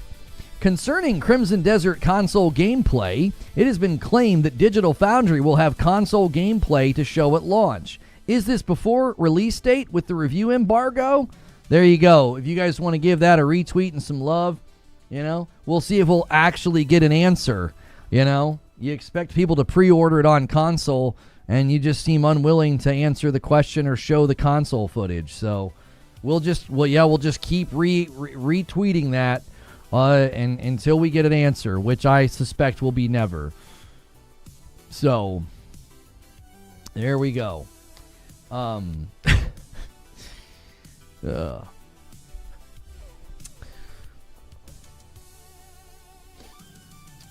He's tired of not answering the questions.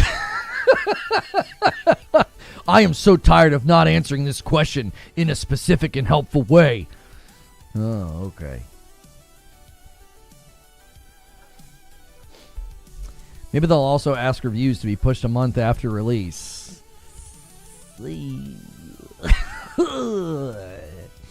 There it is. Guys, make sure and hit the like button. Get us to 300 likes. We've been talking about Project Helix. I'm having to break the habit of saying Project Magnus. So try and get us to 300 likes on the video. Thank you so much to everybody who's already hit the like button. We are one away from me owing you guys a member as well. So check your member renewals and your primes. Crimson crash out time? That's right. Oh, I freaking lost my temper the other day. I was so annoyed with the situation. Magnus is better than Helix? Project Magnus, Project Helix? Well, I think Helix is intended to communicate the device being hybrid. The two strands interweaving. I think that's what the point is. I think they're trying to have like the name be, the code name is representative of what the device will be capable of. I think that's kind of the point. They're busy cranking out that day one patch. Oh, I'm sure. Yes. All the assurances that it will run smooth and be great. And yet, how can you know that if it's, not there yet? Why are people saying spread the hate?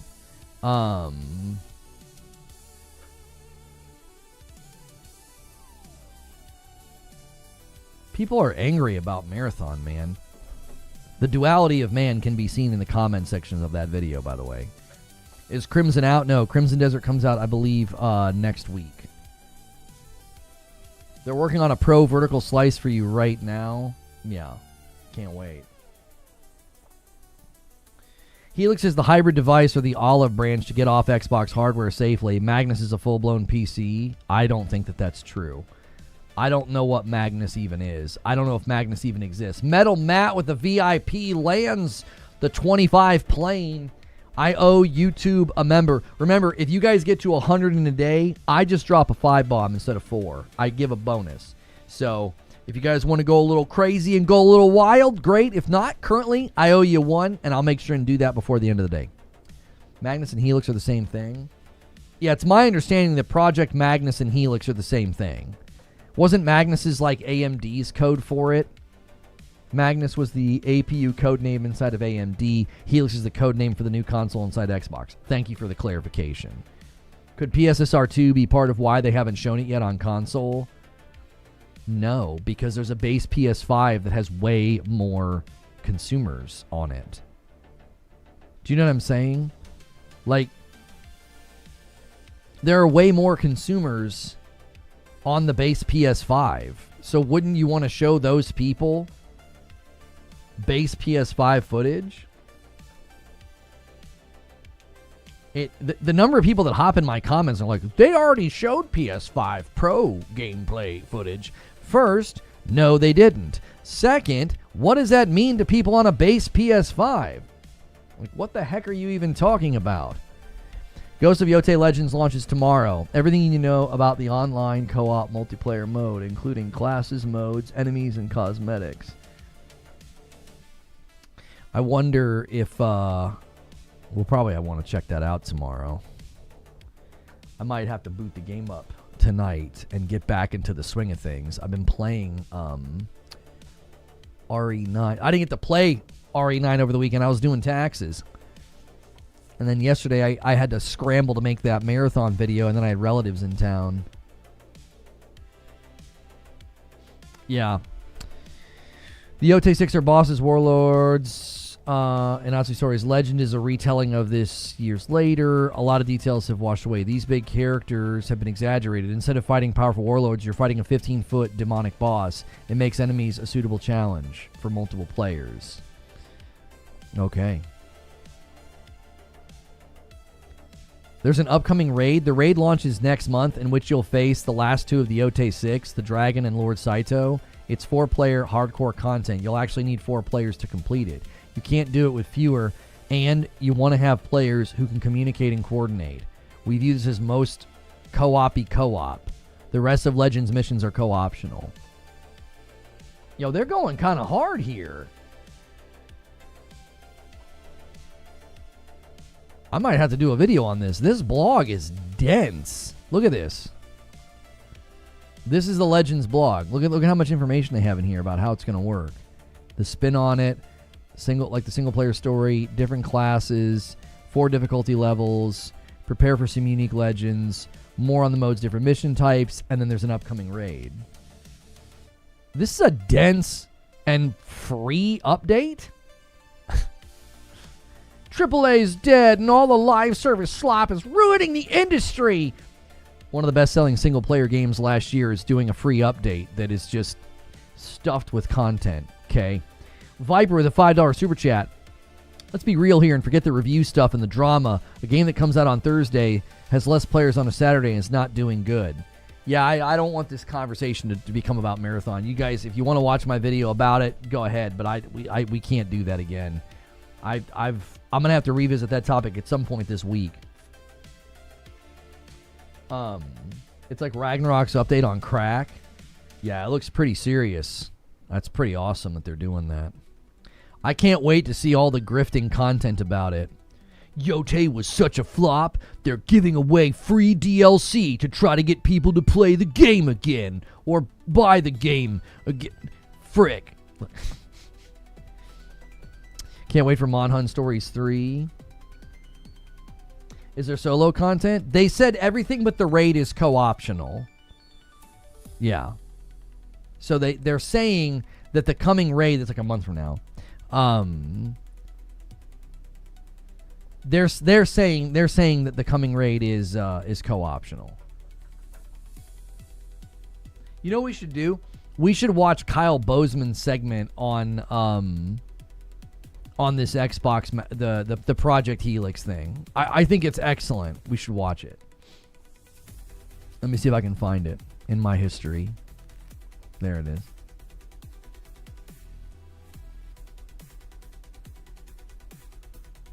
Okay, here we go.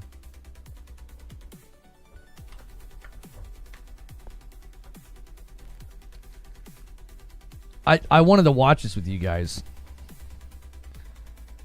Weeper, but you will be able to play this on the next Xbox. And really, the PC integration is not surprising news. It has been rumored and heavily implied. Delivering you an Xbox experience not locked to a single store or tied to one device. Whoa, remember Sarah Bond? That's a blast from the past. Anyway, I'm not surprised that it will lead in performance either. I'm not even surprised that they're still going through with what will most assuredly be another failed project. What I am surprised by is that they're going with the same old marketing trick again. Basically, nobody sells you on the promise of a project like Xbox. You know, sure, there was Project Natal. That was dumb. That was a dumb thing. Natal is the current code name for a revolutionary new way to play, where the only experience you need is life experience. Wait, why are they pronouncing that Natal? Wouldn't you pronounce that natal? Am I an idiot here? Why did they? Is that a different word when you pronounce it that way? Natal instead of natal? The frick? It's like Project Canal, and they're like Project Canal, huh? But then there was also something called Project Scorpio. See, back in 2016. When it was pretty clear that the Xbox One was not going to compete with the PlayStation 4, hope was renewed with the announcement of Project Scorpio. If you were worried about the future of Xbox, you had to stop immediately because Microsoft listened. This product that we're announcing today is absolutely the culmination of all of your feedback. This console is 100%. Why does that look like an AI Phil Spencer? Like, this is really old footage, and it looks like AI. I know that it's not. I'm not saying it's AI. I'm saying why does it look like AI Phil Spencer? Today is absolutely the culmination of all of your feedback. This console is 100% for you guys. We read the articles, we read the reviews. It's the We Heard You console. So that would later be officially renamed Xbox One X, which is obviously plainly less cool than Project Scorpio. However, For the people who bought in, for the true believers, the green bloods, there was a special Project Scorpio edition of the... Now listen, I don't appreciate his snide sarcasm here. I actually owned this version. I think I still have this controller. My nephews have my Project Scorpio version of the Xbox One X. So I don't appreciate his tone here. Xbox One X. And buddy, you better pre-order today before it's gone forever. That trailer in particular is fun to go back to because it's doing this thing where it is almost reverentially using these clips of Phil Spencer, who is just talking, trying to make this more like an event, like it's a big deal. This is serious. 2 years ago when we started on this journey, you told us you wanted power. Again, I'm saying that it was never Xbox fans' fault that they loved Phil Spencer so much.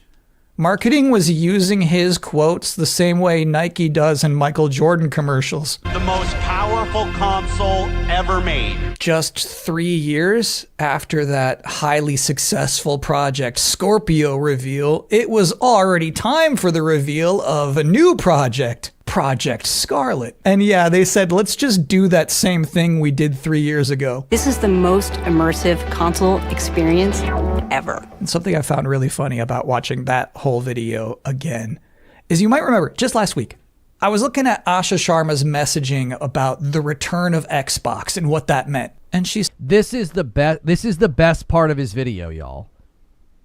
This is the best part of his video. I want you to pay really, really close attention to the observation that he makes. Listen to this. Listen to this. Says, yeah, Xbox is PC, mobile, and cloud, but it starts with console. And she used that same language in the Windows Central interview, starting with console. All right, so here's how Xbox was talking almost 7 years ago. Here's the first thing they say. When we think about the future of gaming, it's not just PC, it's not just console, it's not just mobile. It's really all of the above. Okay. The games you want with the people you want on the devices that you want. And for us, that starts with our next generation console. Phew. So that's what's so crazy about this. Nothing has changed. When Asha Sharma says X... Also, isn't it interesting? Isn't it interesting that they tried to claim, Tom Warren from The Verge claimed that the Xbox Everywhere strategy was Sarah Bond's strategy.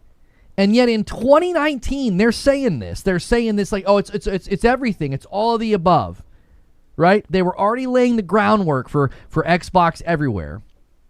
Xbox Everywhere as a term was penned in articles in 2021, years before Sarah Bond is promoted.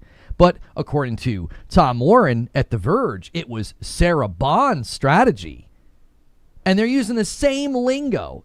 Back then, Project Scarlett, same thing. It's gaming's everywhere, but we're starting with our console. They're using the same language today. That's why I said it's like deja vu.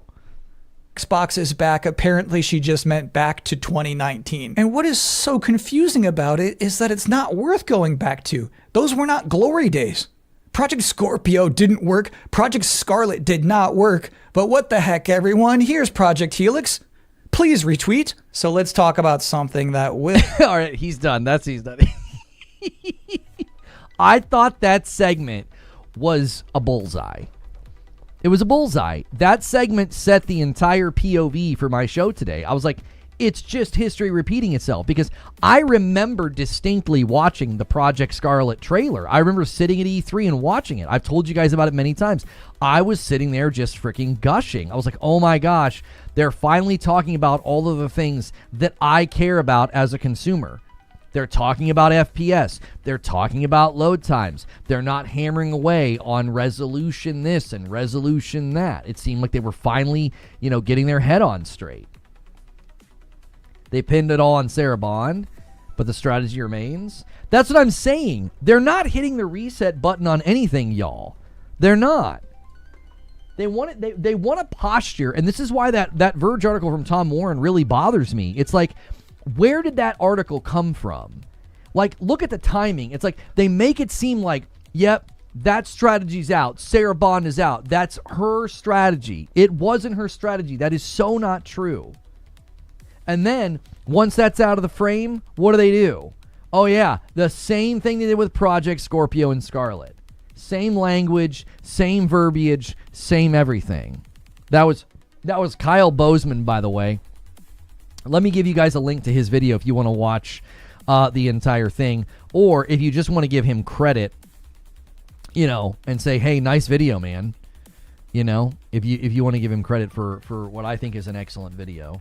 He kind of breaks down the news and stuff and does different things. Here.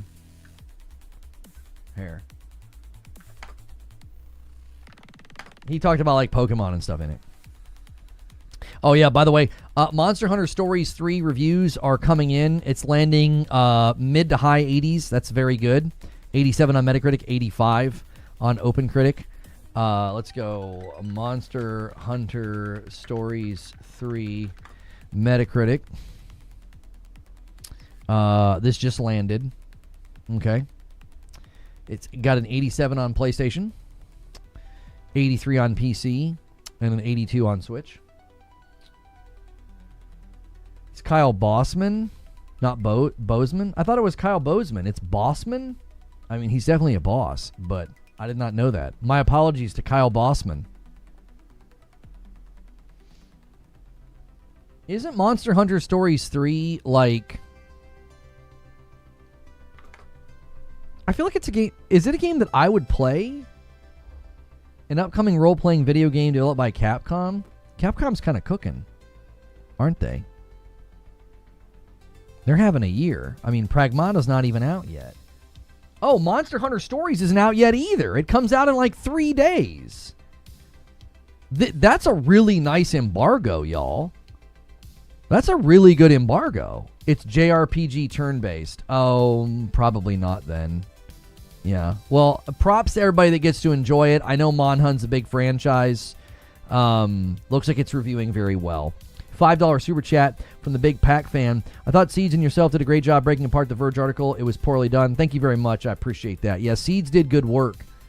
He helped. The couple of the articles and things he found helped me kind of put my video together.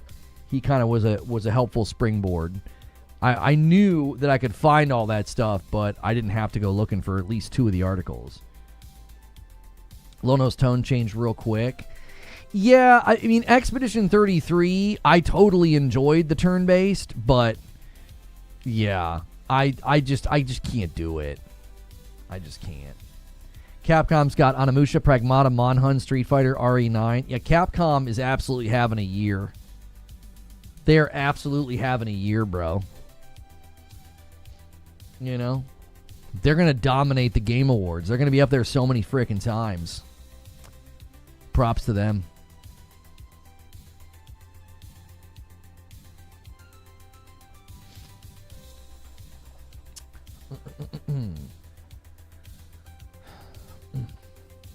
It's going to be like Monhun more than Expedition 33.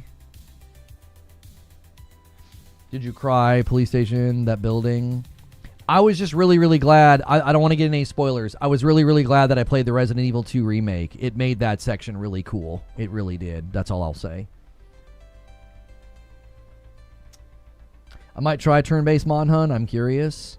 You know what? I'll watch some gameplay and decide, because I'm definitely like old man status now, and turn-based isn't that bad. I don't know. I think my concern is I'll run out of gas on turn-based. You know what I mean? I'm going to try and beat RE9 and then put some time into Ghost of Yotei Legends. Like, that's probably going to be more of what my week looks like than playing a turn-based Monhun game. There's a demo. Well, there you go. I might just try the demo and see what I feel. I really need to finish RE9, though. Play Chrono Trigger. No. There's a demo. It has progress carryover. Nice. Try the demo. I think that I will. Thank you. We almost have 300 likes, guys. Thank you so much. How long to finish RE9? I think I'm close to the end. I think I'm at like 85% or something. I think. There's at least one section that I've not liked very much. It just doesn't play very well. It's just awkward. I don't know. The minute they try and go like Call of Duty, I don't think it works very well. Everything else has been immaculate, though.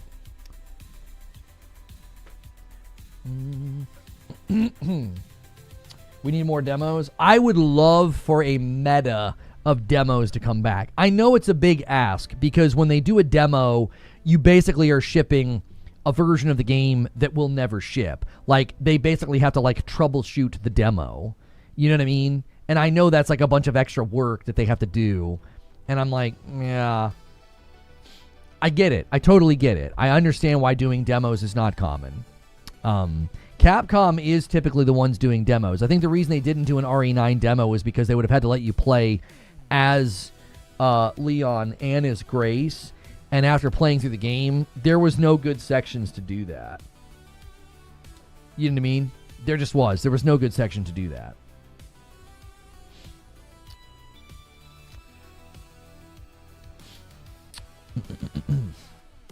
Yeah, it felt very good, Echo. Both the first and the third person. It felt excellent. Yeah. There's just some sections where you're getting in some shooting fights that I just don't think feel very good. It's not that they're hard, they just don't feel good. Neo 3 demo was amazing. It was like 10 hours. The game is so long, Trill, that they're like, yeah, you could play our demo for 10 hours because the game itself is like 70 hours. Crimson Desert having a demo would go a long way. No. They're not going to let you see Crimson Desert on console before launch. I don't think they will. I'll put money on it. I will. I'll bet you guys a 5-bomb. They're going to tell us how it will perform. I don't think they're going to let us see. I just don't think so. I don't think we're going to see like uncut gameplay on the Series X or the PS5. They might do something with the Pro. I think they're going to tell us. I don't think they're going to let us see. I don't think so. I think they're going to keep it hidden. It's why he won't answer me on Twitter, because he knows the answer is not a good one. If they had a date and a time where we were going to see a bunch of Crimson Desert console gameplay footage, he would just frickin' say that. He would just say it. 100%. He'd be like, this is the date, this is the time, these are the outlets, we've got footage forthcoming. And they won't say it because I don't think it's happening. I remember the Command & Conquer demo. I remember getting demos in, like, the newspaper on Sunday, like a disc with, like, demos of stuff. So.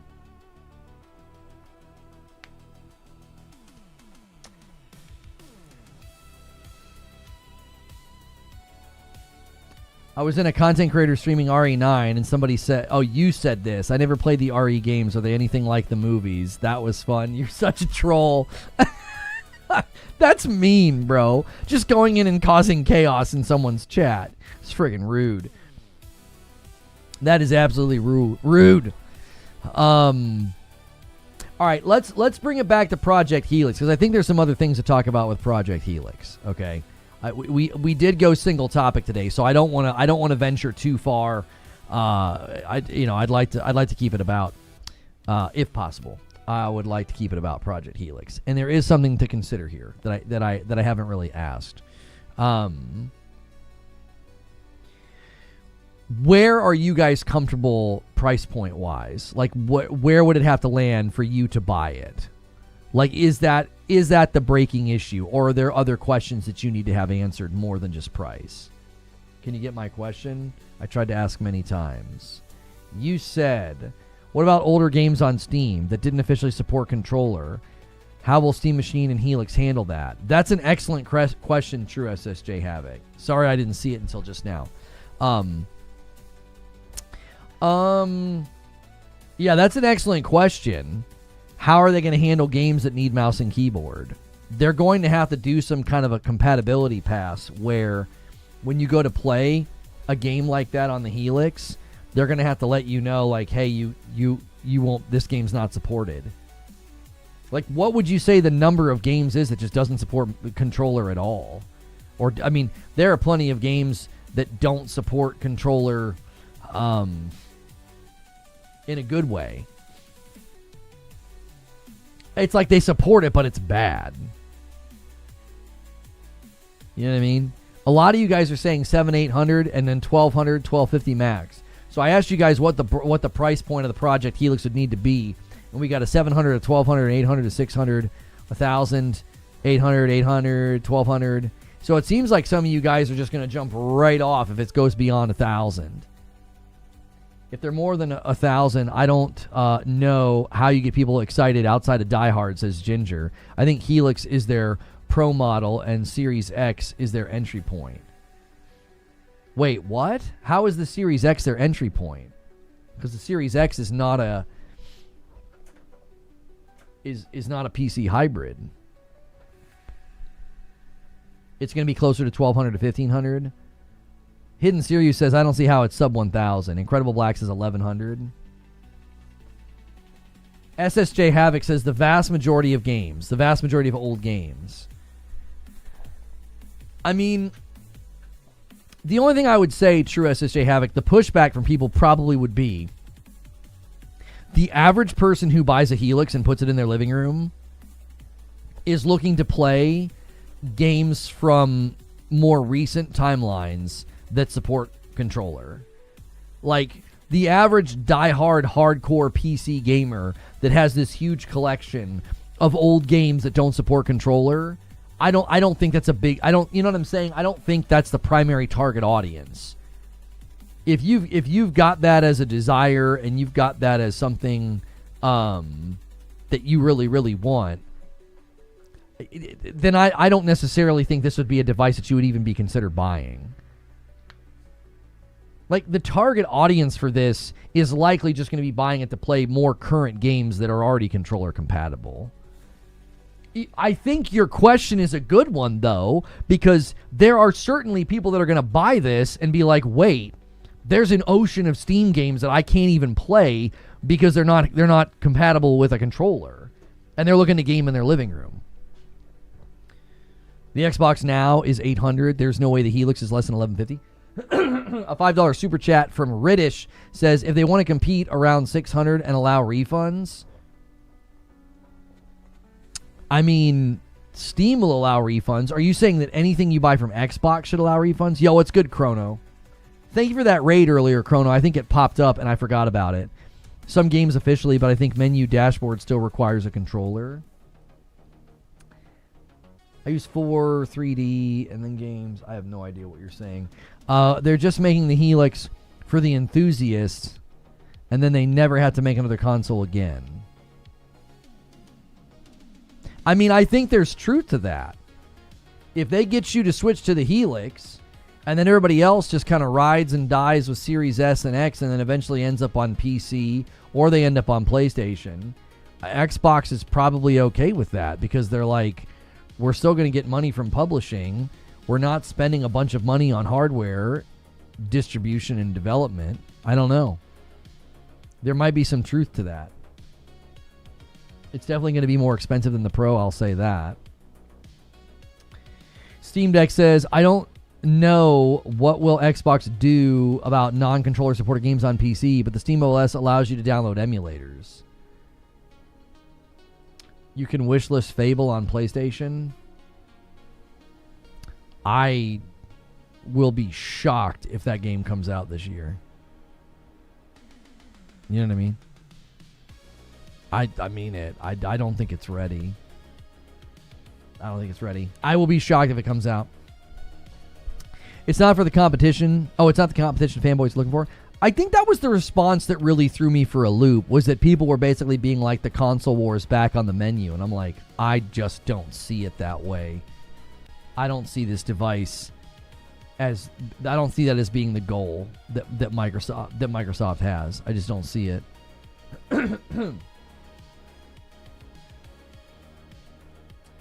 The Pro is the best value for gaming for me. I think there's going to be a lot of people that feel that way. I think there's going to be a lot of folks that end up landing on the Steam machine.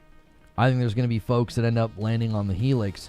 But I don't know if there's going to be a groundswell of like, yeah, I better make sure and have, a Helix. I better make sure and have a, Steam machine. Sven says, drop the series branding. Go back to traditional naming conventions. Excuse me. I really do think they should call it something cool. Like, I know they're calling it Project Helix, but the Xbox Helix actually sounds super dope. You know what I'm saying? Like, it's clear what you're saying. It's I don't know. I just think that sounds way cooler than Series X, Series S, Xbox One, Xbox One X. Yeah. I really do think they should just call it the Xbox Helix. I don't know.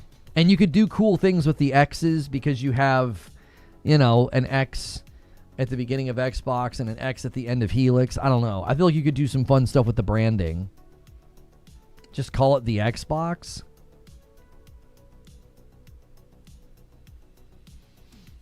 Yeah. This guy says, Reforged know nothing about gaming, LOL. Why didn't Sony hired Reforged? Because Reforged delusional. That was excellently written. That was... My favorite is when someone insults you with the grammar and the spelling of, like, a toaster. Like, huh? Are you an AI? What the heck? All right.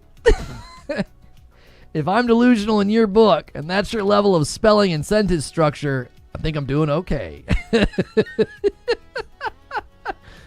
I think I'm doing all right.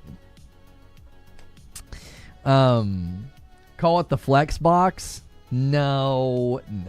That's terrible. My favorite part was listening to you read it. Well, I read it first, and I was like, a lot of times I won't read just mean trollish comments like that. I'll just kind of quietly ban them. But I was like, no, this is gold. This is perfect. This is written so well. Pre-order the Xbox Helix now, because once it's gone forever. That's perfect, John. That's perfect marketing. Xbox is going to steal that, brother. They'll be like, I tell you what we do. We only make 5 million of these things. And we say, once it's gone forever. That's good.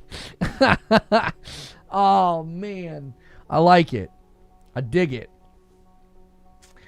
I still like my slogan more than a console. You know what I mean? Steal that. They invented it. Well, they invented it for the Project Scorpio limited editions. Those were like limited editions Xbox One X's. I had one.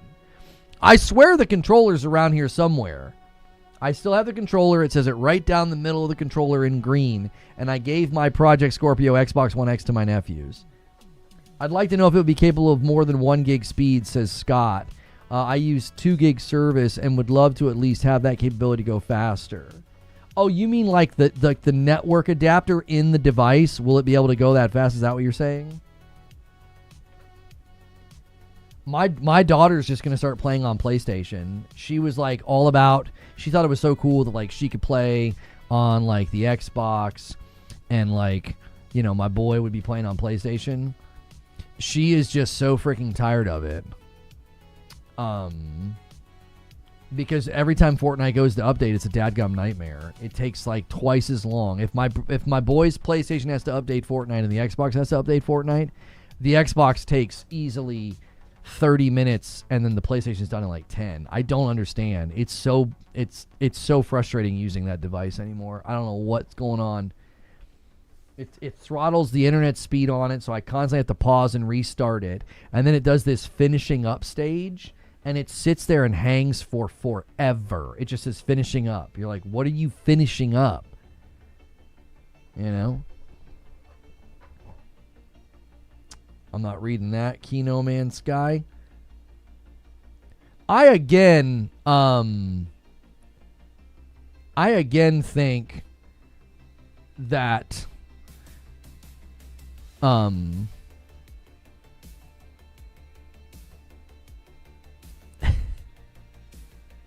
hang on, I'm making a joke to my friend.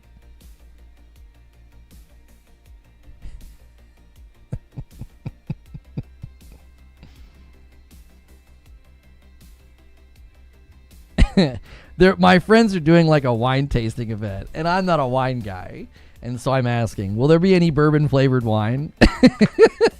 What I mean is, will there be any bourbon? I don't need any wine, It's just, is you got any bourbon? Just put it in a glass. I'll pretend it's wine. Your daughter gets no phone and she has to use a horrible Xbox. Is she yours or a stepchild? She likes the Xbox, I think, because her brother's on the PlayStation. You know what I mean? Hardwired Xbox and speeds are never good on a solid connection still. Yeah, it's just really it's super weird. We literally have to pause and restart the downloads. I don't understand it at all. Usually the PlayStation, if you do that once, it's like you get a little bit of a faster speed, but you don't have to like keep doing it. The Xbox literally just constantly slows down. I've never understood it. It'll be like, 400 meg down. It's like flying, and then it's like 300, 200, 400, and then it goes down to like no speed at all. It's not even like it slows down to like 100 or 200 and like stays there. It's like, huh? Like, what is this?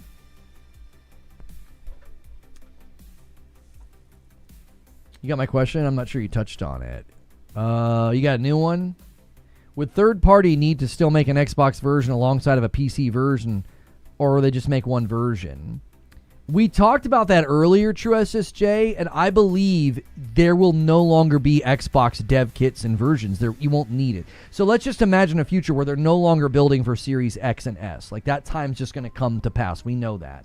I'm not fear-mongering or dooming. We know that will happen. They will stop building for Series X and S, okay? Once that point happens, I don't think you would ever be developing for Xbox ever again. You would be developing for PC. And you could choose to buy it through the Xbox storefront. Maybe it's Play Anywhere. Or you could buy it through Steam, like whichever you prefer. But they would both just be the PC version. There's no such thing as a console version anymore for them in the future. It wouldn't make any sense. I think that's one of the things that Asha Sharma was hinting at, where she talked about helping the developers basically build one version. I think that's what she was talking about. They want that time to come sooner rather than later, if I'm on. You're probably correct. You're probably correct. So, what would be the point? Like, what would be the point in maintaining like a dev kit ecosystem, like Xbox console ecosystem? Like, it doesn't make any sense. From where I sit, the Project Helix is going to be a console PC hybrid. And I know the guys that are a big time fan of it and they want to call it a console. They got really mad at Jeff Keighley, and they got his tweet community noted, and they were like, the defense force for this device is really interesting. Pay close attention to what's going on with this device. Pay very close attention. That it's already got an army of people just jumping in replies. Like, they were very active on Twitter, making sure that everybody knew it was a console. Okay. Let's just set that to the side and just ask what it's going to do functionally. Functionally, I think you're going to be playing all backwards compatible console games through some type of an emulator. That's not a problem. That's what you do right now on your Series X and S. You play through an emulator to play those back compat games. Okay? It's not a problem. I think when you play everything else, you're going to be playing a PC version of the game. Which means it feels like it leans more towards being a PC. Functionally, you can call it a console. You can call it Susan if you'd like. I don't care. But functionally, I think it's going to primarily be operating like a PC. You're going to be playing PC versions of all new games. You'll use an emulator to play your old games, and then you'll be able to play Steam games.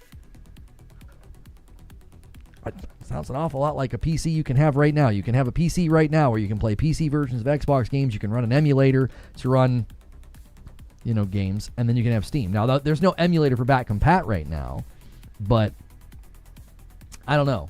We were told you were going to be able to play back compat native. So I'm interested if they're going to come out strong and put that to bed and say, we're not going to be doing emulation for back compat. We're going to be doing native. I'm going to be interested to see how they do that. Like, what sort of technology will they leverage to be playing Xbox 360 games natively instead of through an emulator? No Epic Store mention? I'm sorry. I didn't have a joke about that because the Epic Store is a joke. But so I couldn't think of a joke. Not sure if you discussed this yet, but I wonder how much longer Series X and S will continue to be made and supported. Eventually, I think it'll just be Microsoft games releasing still on there. It's technically feasible. Otherwise, other developers will abandon it. I think third-party developers are already kind of showing that they're not going to be putting games over there. I think there's going to be a slow downward trend. Like over the next 3 years, you'll just see more and more games just not shipped there. They'll just go PC or PlayStation or both. Or Switch, depending on what they're wanting to do. There's a lot of games that hit like PC and Switch and skip PlayStation. And there's a lot of games that do, PlayStation and PC and skip Switch. And then there's obviously all those games that hit PC and don't go to anywhere else. You have to ask yourselves, is the console worth it for Microsoft realistically, financially? They've already dropped the console marketing with Play Anywhere. It's clear it's not the primary.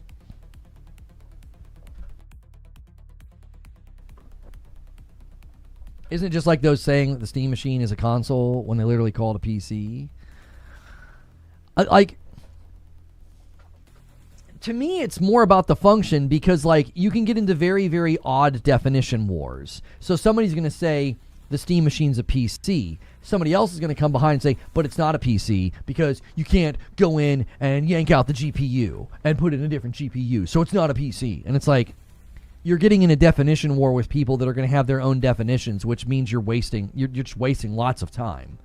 I don't care about that. You can call Project Helix a console. I call it a console PC hybrid because I really do feel like most of its functionality is going to feel like a PC because emulation for back compat and a Steam library and all new games will be PC versions. I think those are fair predictions to make about the device. It wouldn't make any sense to boot it into some console environment shell where games have to be developed for that as in addition to PC. Asha Sharma made it clear they want people to be developing one version of a game, which isn't really possible if you're multi-plat. You're not going to make one version of a game that also ships on PlayStation and Switch too. That's just not the case. You're going to have parallel development and porting going on. Are the developers already working on a PC version, says Collide? It seems to come to Sony first, right? I'm a bit confused about how the developers work. It's case by case. There are developers that build for PC first. Capcom's going to be primarily targeting PC going forward. Their games do significantly better there from what they've been saying. At least that's what they're signaling. They're signaling that they're going to go PC first. There are other studios that are signaling they like to build for PlayStation first. It really depends on how they interact with the dev kits. It also is dependent upon, do they have any history? If you've been developing for PlayStation for a while and you understand all the inner workings and maybe you really like the PS5 Pro dev kit and PSSR, you're gonna prefer that. If you've been developing for PC longer, you're gonna prefer that. It really does come down a lot of times to the history of the developer and what they like to build for. True SSJ Havoc says, because emulation was stated to be wanted to added to Windows a while ago, I could have sworn I heard that a while back. I think it was Jez Corden who said they're going to have some type of silicon that's going to allow you to play games back compat natively instead of emulated. But I don't know what that means. I'm like, how are you going to run all of your Xbox 360 library without emulation? How are you going to do that? Those are really old games. You're just going to port all of them to PC? Xstasis explained how to work. Look his video up. Can you give me the long and short of it? Give me the Cliff's Notes. It wouldn't matter what everyone calls it. If they say it's a PC or console, that just is what it is. I honestly feel like it's literally how are you going to use it? Some people are going to use it like a console, and they're going to play all their back compat games. Some people are going to use it like a PC. It really comes down to what your use case is. I'm going to probably use it primarily for Steam. Through the cloud? That's not native, though. That isn't native.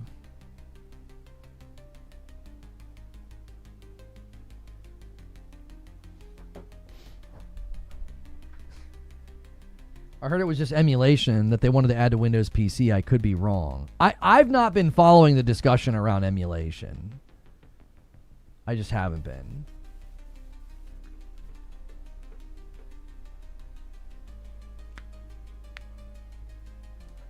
If it's cloud, that's not native. The idea that people think you're going to play Xbox 360 games native on this. I'm like, I need that to be outlined. What kind of a tech breakthrough did they come up with? Native means on the machine itself. Yeah, native would mean, am I incorrect? Am I creating a false binary here? Like, doesn't native mean not emulated? Because like when you emulate, it's like it's running on a 360. It's emulating the 360 in order to run the game. So when I play a game on my Xbox, it's not necessarily running native. It's running in an emulator. I have no problem with that. I just feel like, isn't that a distinct difference between the terms? Am I incorrect? Are the terms not mutually exclusive? Can you run a game through an emulator and still say that it's quote-unquote running native? I thought the entire reason of saying they're going to run native is they were saying it won't be in an emulator. I thought that was the entire purpose of saying that. My OG Xbox and 360 back compat would be the same as it is now. Full back compat, something like launch PS3 running PS1, PS2 games would be far more interesting to me, says Darthy. What is that, Darthy Bro? Emulation is native because it uses hardware in the box. Emulation is not native. So we don't even have agreement in the chat. Emulation isn't native. That was my assumption, was that when someone said it was running native, they were saying it would be running without emulation. Emulation means you substitute native machine instructions with other instructions. Yeah, it emulates the actual hardware of the or the infrastructure, I should say, of the 360, not the hardware, but the infrastructure of the 360. It's still running on the device, like it's not running through a cloud, right? But emulation's not native. Emulation can be native. You know what it sounds like to me? This sounds like we don't have agreeance. I don't know if we can get agreeance. People are all saying different things.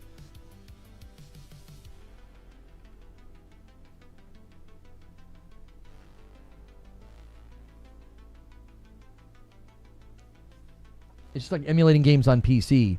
You're playing it off of your native hardware. It's tricking it into thinking it's something else. You're tricking your device to be the device you want it to emulate. Jazzer says, gee, that. He says, emulation is not native. Native was without emulation. That's always been my assumption, is that when people started saying, you're going to be playing your back compat games natively, it was my assumption that they were saying it won't be emulated. That's what I thought they were saying. I thought that was the whole point of communicating that. Like, it was meant to be like, yeah, it's not emulated. It's going to run native, which at some level you would feel like that would be giving you better performance. Or at least it would be skipping a step. I don't know. Running native on the platform sounds like marketing talk. Emulation is running games through an app, but the PC or the mobile power is needed. Xbox One games run natively on the Series X and the S. OG Xbox and 360 are emulated, and thus that's why the compatibility isn't fully there with OG and 360 titles, either because of tech issues or licensing. How is needing an emulator in any way native? That's always been my thought on it, Eugene. Like, I don't care either way. I'm trying to get clarity on what exactly the device is going to be doing. If you're running an emulator for all of those console games, because you cannot play the Series X version of a game on your PC right now, the Xbox One version of a game, or the 360 version of a game, you can't boot those up on your PC. You'd have to use some type of emulation. That's my understanding of what Project Helix is going to offer. Your entire library will be there, which to me means there's going to be an emulator, which means they ain't running native. So if they are running native, then there's been some kind of a breakthrough in backwards compat porting all the games to PC versions of themselves. Read my last. It would make sense for devs because the engine on a PC. With Project Helix, it would be way easier to get ports other than Sony and Switch. I don't understand what you're saying. So Xbox would get way more games. Yeah, I don't understand what you're saying. How are they going to get more ports? If people are building multi-plat games, they're not porting, they're just building for PC.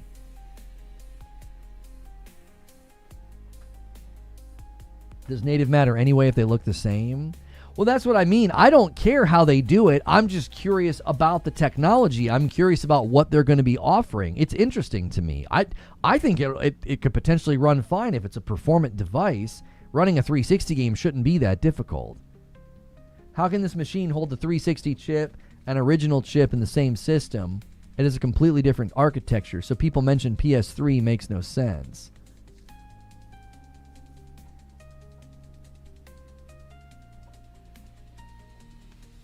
It doesn't matter if it's not truly native, says Kino Mansky. If it runs without lag and latency and you don't need an internet connection, it's like it's native.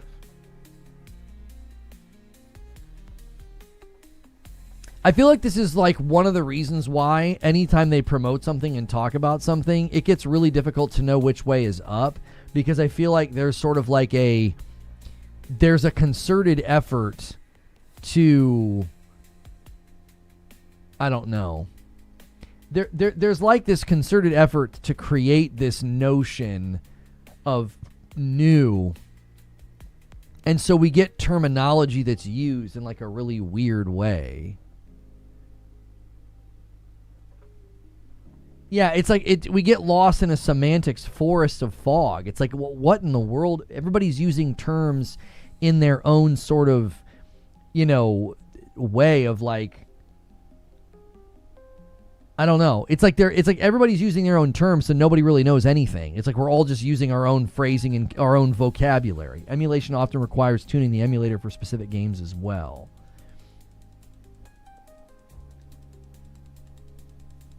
Whereas a native setup doesn't require that.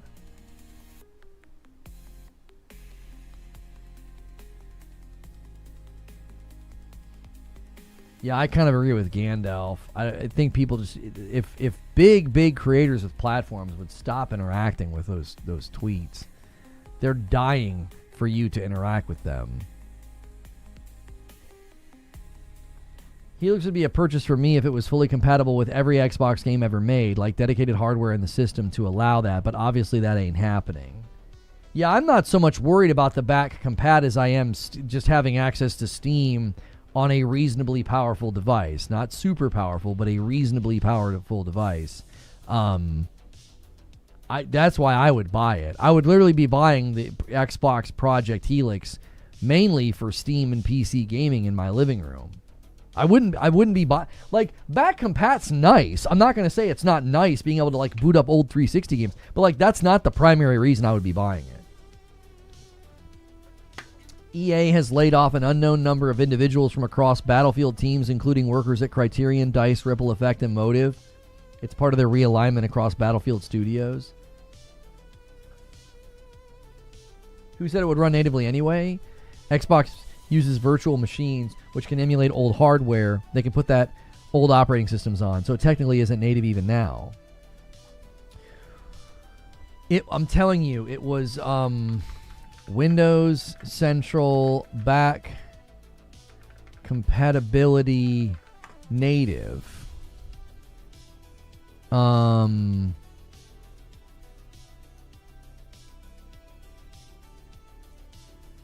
Back compatibility. Hang on. I swear it was reported that they were going to do it natively. I swear Jez did an article. Where is it?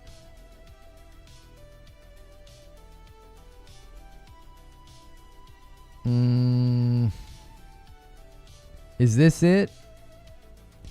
Microsoft's next big Xbox wants to be your console and gaming PC. Okay, let's see if the word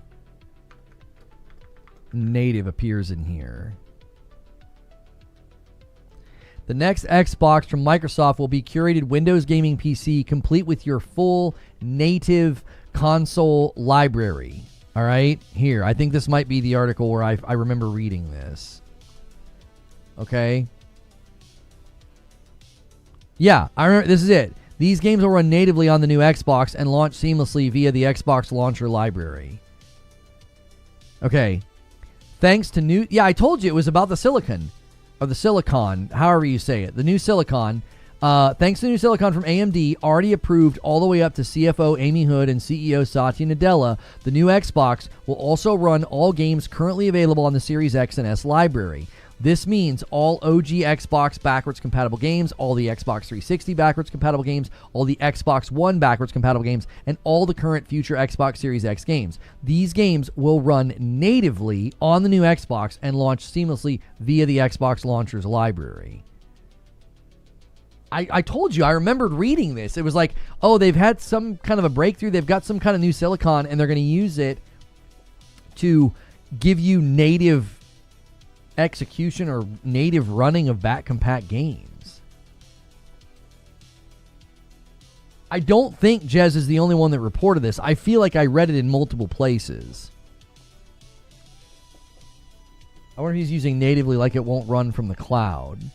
Yeah, I guess I could ask him if he's heard, will it use any type of emulation? I don't have a problem with emulation, but when I hear native, I don't think in that realm. Excuse me. Sounds like marketing over concrete facts.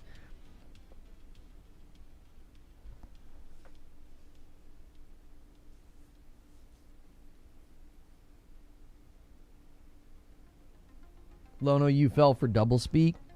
AOZ says they are including the instructions of the old processors. That would be locally, not natively. So the word locally would be more of a better like a better word to communicate that like it'll be running locally, not on the cloud. But it wouldn't be necessarily running natively because it would likely still need emulation, which to me isn't the problem. I don't care about that. That doesn't bother me at all. If I'm going to be playing those old games, it's not, that's not a concern. Like, oh, it better be. You know? It better be native, or I don't want to play.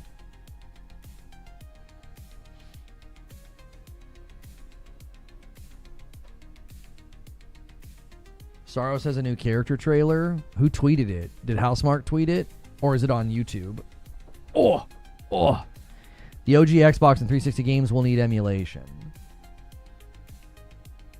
I wonder if that's what Jez was trying to communicate. That like it won't be using the cloud. It'll be right there running on the device itself. So again, maybe he should have used the word locally. If it's still using emulation. Let's see.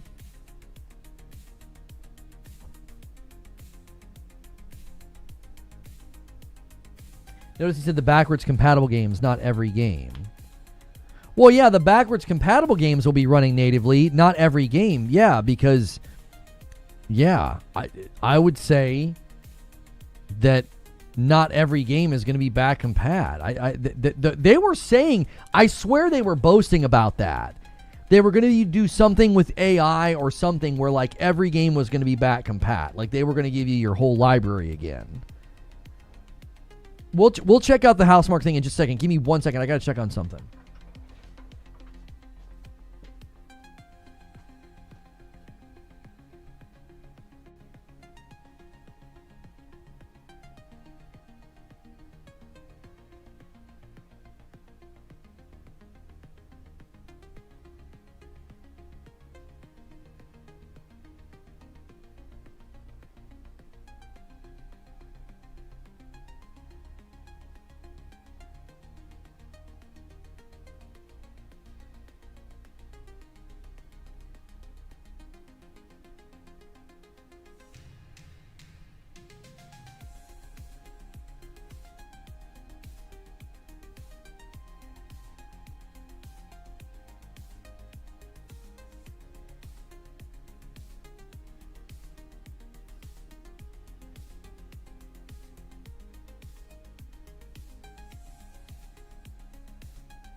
All right.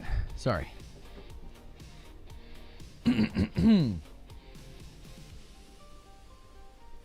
What's Housemarque doing? Somebody said they released a new trailer. I'm going to see if I can find it. It's a character trailer.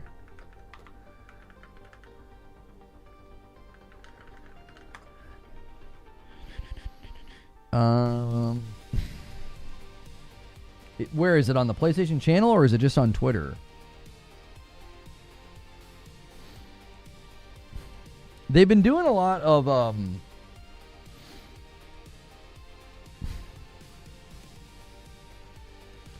trailers on Twitter. What is this Dragonkin the Banished Play with Friends co-op trailer?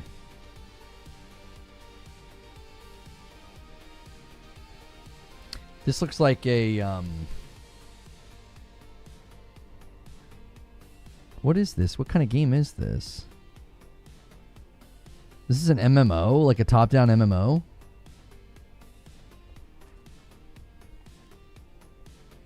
It's on the Housemarque YouTube page? Okay. Dragonkin the Banished comes out in 10 days. 1 to 2 players local?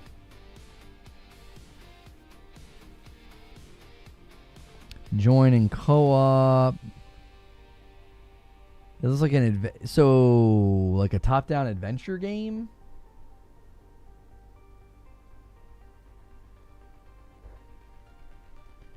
Okay, hang on.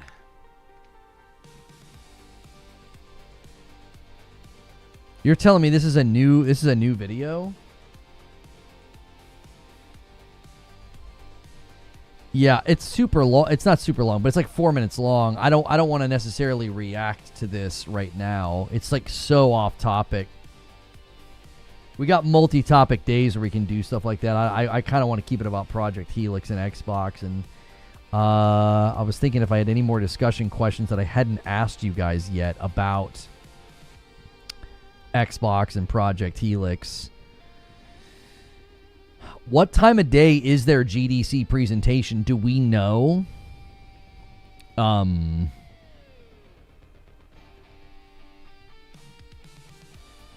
beat RE9? Not yet. I didn't get to play over the weekend because I was doing my I had to send all my tax stuff to my CPA on Saturday, and then I had to help get the house ready because my in-laws were in town yesterday. So I had to like rush to get my work done, the marathon video that I made. And then I had to prepare my monologue for today's video about Xbox.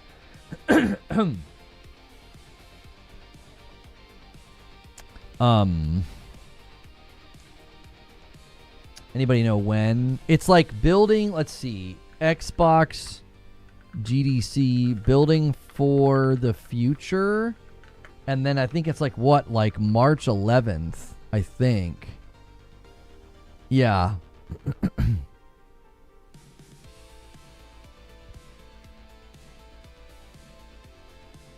It's saying that it's at 10:10 a.m. This is right on the this was actually announced a while ago.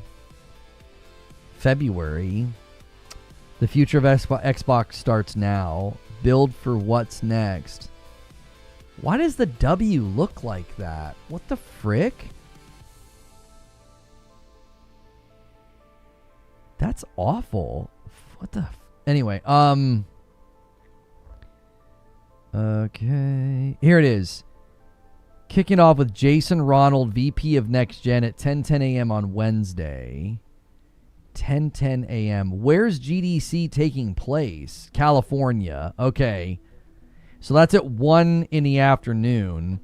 So will that be live streamed? Like, will we be able to watch that, or do you have to be there? It's in this place. Yeah, I don't know if we're going to be able to watch it. I think we'll probably have to wait. I don't know if they live stream these things, right? They might record them and upload them later.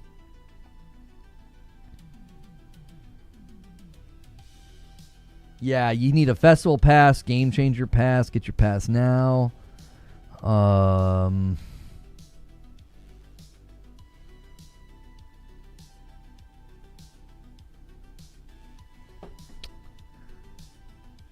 Okay. I can't believe Jason Ronald still has a job after the Series S. Yeah, I didn't want to really start banging on that drum, but I can't believe they still have him at the helm after what after the Series S is the debacle that has just been. I don't know. This gen has just not been one that I would say, yeah, let's make sure and keep him on again. I'm interested in this Dragonkin game, though. What kind of game is it? Let's see if we can get a better description. Does anybody feel like it's easier to get descriptions of games on Steam than it is on PlayStation Store? Okay, so it looks like it's been on Steam for a while, actually. Oof. Okay, recent reviews are better. It's got an 84% recent. Overall, it's not very good, but it's been out for a while. So, early access? I'm assuming they've been working on this. Dragonkin the Banished. Single player action RPG hack and slash RPG loot isometric. Got it. Okay. Yeah, I mean, I'll have to check this out. We'll kind of see where it lands. Like I said, it's doing better now on PC, and it's coming to consoles in 10 days. Or I don't know if it's coming to consoles. Is it coming to PlayStation? I'm sorry, is it coming to Xbox? It probably is, right? Yes, it is. It's coming to Xbox at the same time. Okay. Yo, Pimp the Shrimp with 32 months. All right, boys. We're a little behind pace for the week.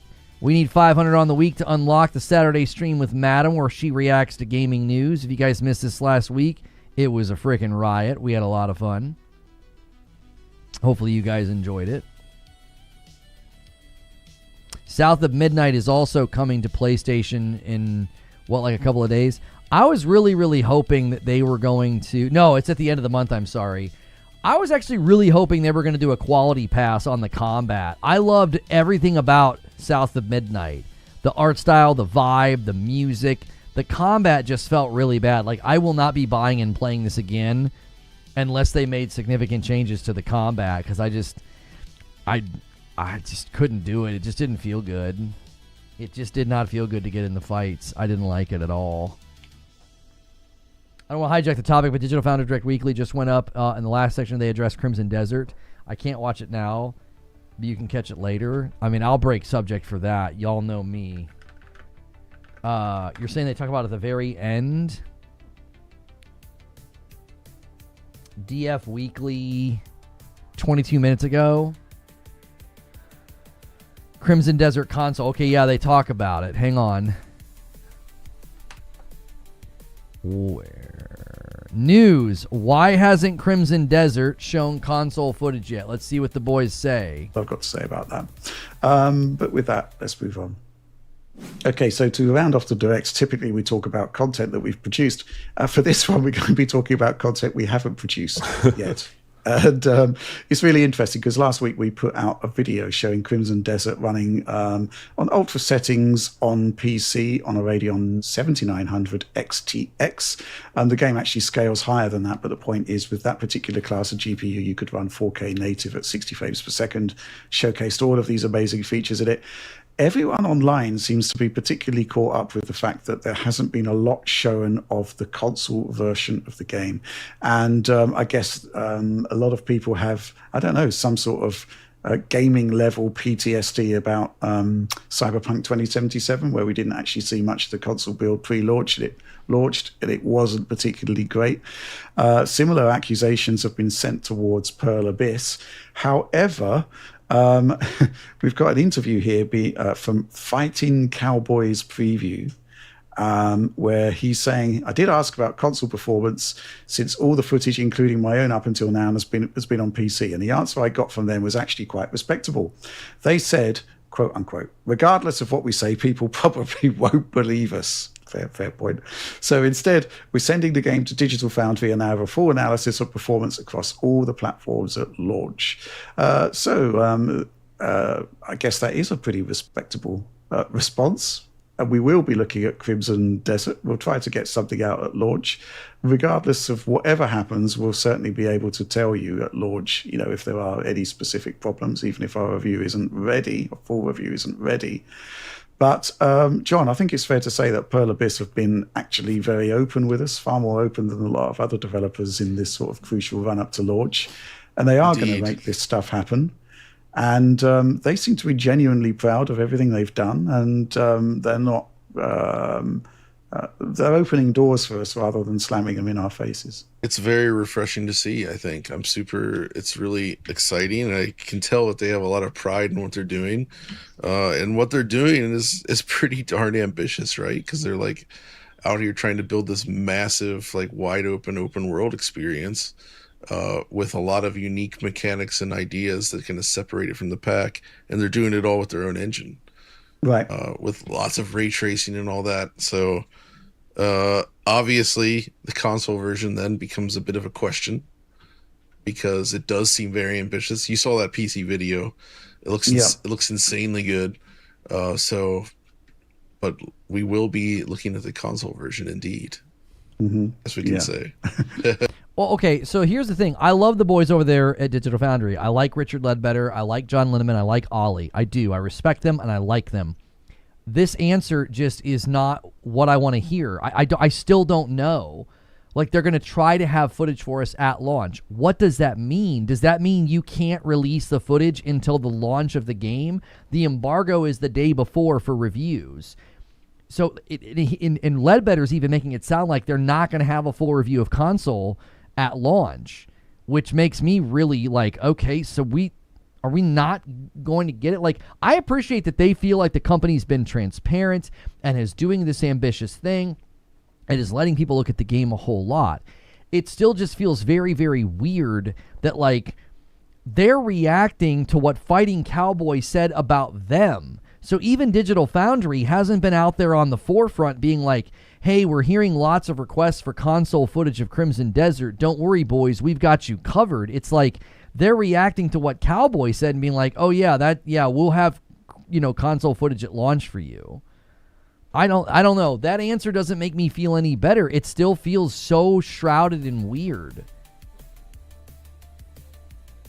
It still feels so shrouded and weird. The fact that they put 30 minutes of footage on the PlayStation channel for people to pre-order the game, and we can't get a straight answer at when we will see console footage. I think Richard Ledbetter nailed it. Everybody's got PTSD from Cyberpunk. It's like, here we go again. Here we go again.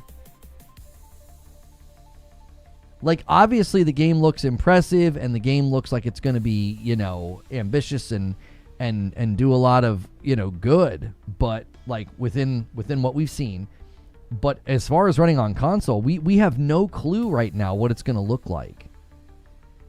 And I keep coming back to the fact that, like, what is so hard about doing it? I just don't get it. The game comes out in 8 days, and you can't give us footage? We've got to wait for Digital Foundry to put together something? I don't know.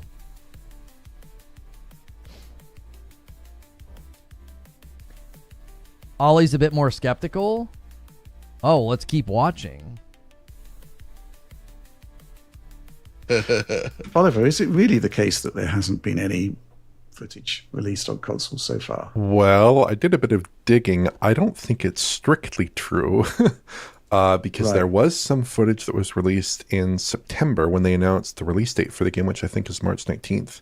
And that was PS5 Pro footage. And it did look pretty good, although it was unlocked for that showing. So some was 60, a lot of it was in kind of the 30s, not running too hot there, did not have a frame rate cap with that game. Now, I actually think I spoke to their marketing director at CES. I think his name is Will Powers. Alex and I spoke to him at CES. And at that point, they indicated that their console specs were still in flux, and they did not really want to commit to any particular console targets. They said they would be talking about it closer to launch, and I suppose they will, although this is awfully close to launch to not be talking about your console spec in too much detail or be showing off console footage. Although, thank you, Ollie. Thank you. Like, we're so close to the release. This is not unreasonable for people to be like, hey man, it's time for us to be able to see it. You're asking people to pre-order the game for a long time now, and you won't give them footage of the game on console. obviously, I respect that. Hopefully, we'll have a good story on that in the future when we do take a look at the game. But there are some interesting details in the PlayStation blog entry that was published alongside this most recent update. They say they're making heavy use of the PS5 Pro's high CPU frequency mode, which I believe that mode takes the PS5 Pro up to a maximum of 3.85 gigahertz on the CPU there. Now, that isn't super promising necessarily for keeping the CPU-bound frame rates very high. On the base console in particular, which operates at a lower frequency, that could be an area of some concern with streaming and all that in this game. And they also talk about making it possible for Crimson Desert to hit 4K resolutions at higher frame rates with the use of PSSR2, which is an interesting sentiment. On the plus side, I think PSSR2, very promising upscaler for this kind of game, but obviously only specifying higher frame rates. Again, they're waffling a little bit on exactly what those frame rate targets would be. Ultimately, I just think we need to see this game actually deliver the visual quality that we see on PC. I think we need to deliver a good fraction of that on console, hopefully. And it does seem like a game that's reasonably scalable and reasonably friendly on AMD GPU architectures, so hopefully it will be able to do that on PlayStation 5 Pro and PlayStation 5 and obviously the Xbox Series machines. It's just an unusual rollout where they aren't showing off console footage or talking much about the console builds, and the game is coming out in like 2 weeks. I suggest that's not the best strategy in the world, even if we might have the ability to take a look at that in due course here. I think they really should be a little bit more open about their expectations for the console build and actually show off more console footage. I completely agree. Like I told you, I like those boys over there. I like Ollie and John and Richard. I appreciate Ollie's candor there. It's like, hey, it's a bit of a weird strategy. I think they should have it out there. Like, I completely agree. And to bristle at the fact that people are asking for it is just weird. The other thing that's really interesting here is Digital Foundry isn't coming out with like a concrete answer either. It's like I don't even know, are they playing nice because the studio has been so transparent with them and they're just playing nice because they didn't give us a concrete date. They weren't like, oh yes, we will have, like, think about this from like the perspective of like people are dying for console footage. If Digital Foundry could come out and say, hey, as soon as the embargo drops, we've got you covered, I feel like they would have said that. They just said things like in due course and at launch. It's almost like they can't even make that assurance that, like, yes, as soon as the review embargo drops, we are going to have console gameplay for you guys. Like, I feel like they would have said that really strongly because that gives them a really, really good, like, value add and click rate to be like, we're going to be the ones to come to for the console footage as soon as the review embargo drops. The fact that they didn't say that is concerning. It's like, if that was the date that you guys were handed, I feel like they would have made that clear. Right? I feel like they would have made that clear. I don't feel like I'm being unfair in saying that. And I don't think Digital Foundry is hiding anything. I just think, again, I think they're being diplomatic. It's like, hey, this studio's been really nice to us. Let's not ruin this relationship and be unkind or uncharitable. But we're going to have console footage available, quote unquote, at launch, whatever the heck that means. Before launch would inspire confidence. It would. Even the PC footage from Digital Foundry was sent by Pearl Abyss. Now, that was supposedly because Alex was recovering from back surgery, but it still wasn't directly in their hands. Well, a lot of people that went to the preview event came back, though, with their own recorded footage, Omar. So, like, I don't think they're trying to hide the PC footage from, like, they were letting people record their own footage. They got the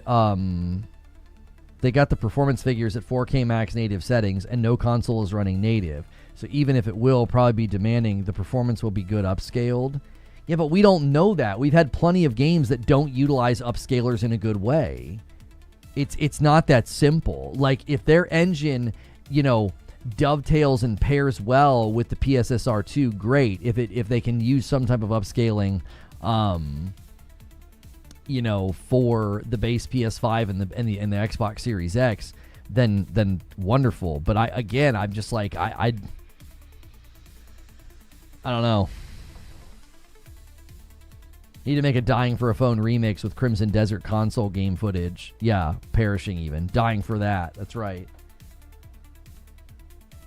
Didn't they say it will support PSSR 2? Yeah, they said to PlayStation. So PlayStation did a blog, which was basically a commercial. I don't know. The PlayStation blog frustrated me because it read like a freaking commercial.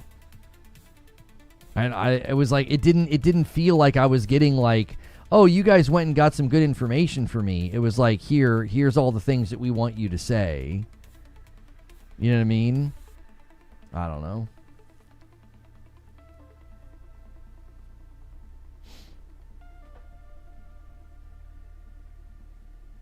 It sounded like a surprise that they were getting footage from Cowboy. Wouldn't they know themselves? Well, I think they wanted to acknowledge the timeline because everybody was basically saying, "Hey, when are we getting the footage? You guys are supposed to be getting the footage."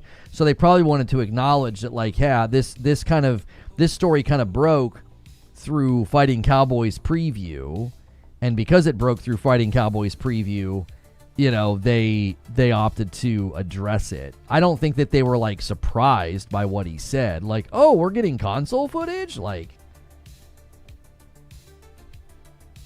Another subject, do you know why there are no military sim or Battlefield military games PvP with third person? I feel it would be very successful like Helldivers 2. This is my daughter's other hit song, I Need a Dog. Xbox is dead. You'd have to explain what you mean by Xbox is dead. Did you hear about regional pricing on PlayStation?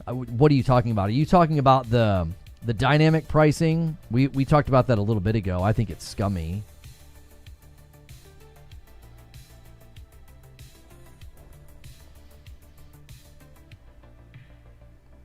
It feels so dirty having Digital Foundry take any heat for this. Well, and I've said many, many times, the more I've reflected on the answer that, like, well, nobody would believe us, so we're going to give the footage to Digital Foundry. I think that's BS. It absolutely reeks of BS. Since when do you have footage that is so good that nobody will believe it and you're not going to leverage that in your marketing? The average consumer that watches that trailer and gets blown away is going to pre-order your dadgum game. Do you want to know why I know this? Because you use 30 minutes of super juiced footage on the PlayStation channel. So I know for a fact you have no problem putting footage in front of people of something that they're not going to get. You don't seem to have any qualms doing that. 3 different trailers on the PlayStation channel of footage PlayStation users are not going to experience on their console. So, you know, it's a BS answer. It's absolute BS to put ultra PC footage in front of PlayStation people on a PlayStation channel and be like, we've got really impressive console footage, but nobody would believe us, so we sent it to Digital Foundry. Says the company that took ultra amazing PC footage and sent it to the PlayStation channel 3 different times. The whole thing just, every time we talk about it, I get irritated. It's like, they just think we're stupid. What's good, feed? It's like, they must think that we're all stupid.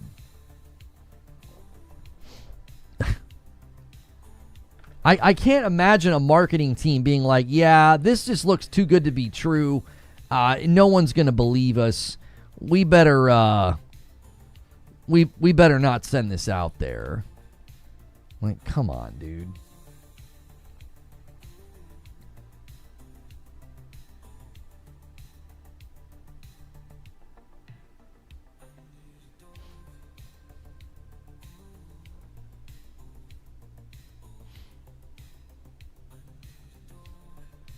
It's sus AF. It is. Imagine saying that to your marketing team. Yeah, the footage is too good. Let's not use it. They'd be like, are you freaking idiotic? What do you mean it's too good? Let's not use it. We all came here to hear a song about a lovely child not being able to get a dog because of her horrible father. That's right. Guys, if you haven't hit the like button yet, be sure to do that. We've had another really, really strong day, and I thank you for tuning in and supporting it today. Make sure you check your primes over there on Purple to see if you've got a renewal. And then if you've got a renewal on YouTube, check it as well. See if you can't help us get close to being on pace for the week. And, yeah. Oh, we must be going through non-shuffle, because now we have I Want Baby Yoda as my child. Yeah. I'm just going to skip.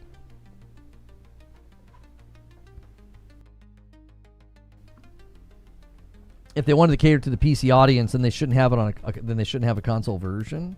If you want to cater to the PC audience, why are you putting 30 minutes of footage on the PlayStation YouTube channel? What are you doing?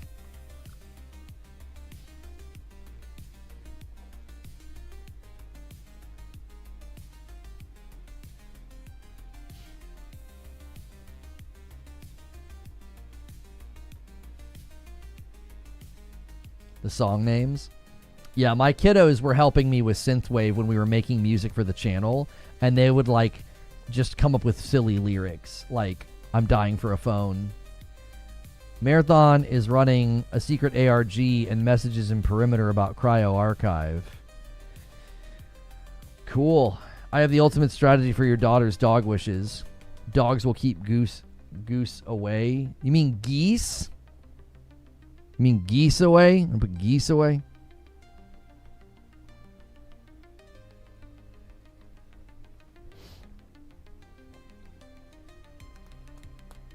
I'm not gonna get a dog for that reason. No, they're almost, the geese are never on our property. You've got to go pretty far to see them, like down to like the park or the golf course or something.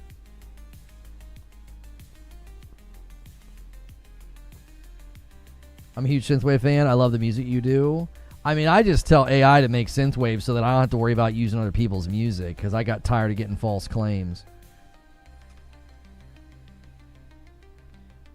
Are all you sheep upset that the Helix is more powerful than your PS6? Yep, we're super. You can see how upset everybody is that a device that's not out yet is more powerful than another device that's not out yet. Yep. We're having a really hard time dealing with it. It's been a tough day.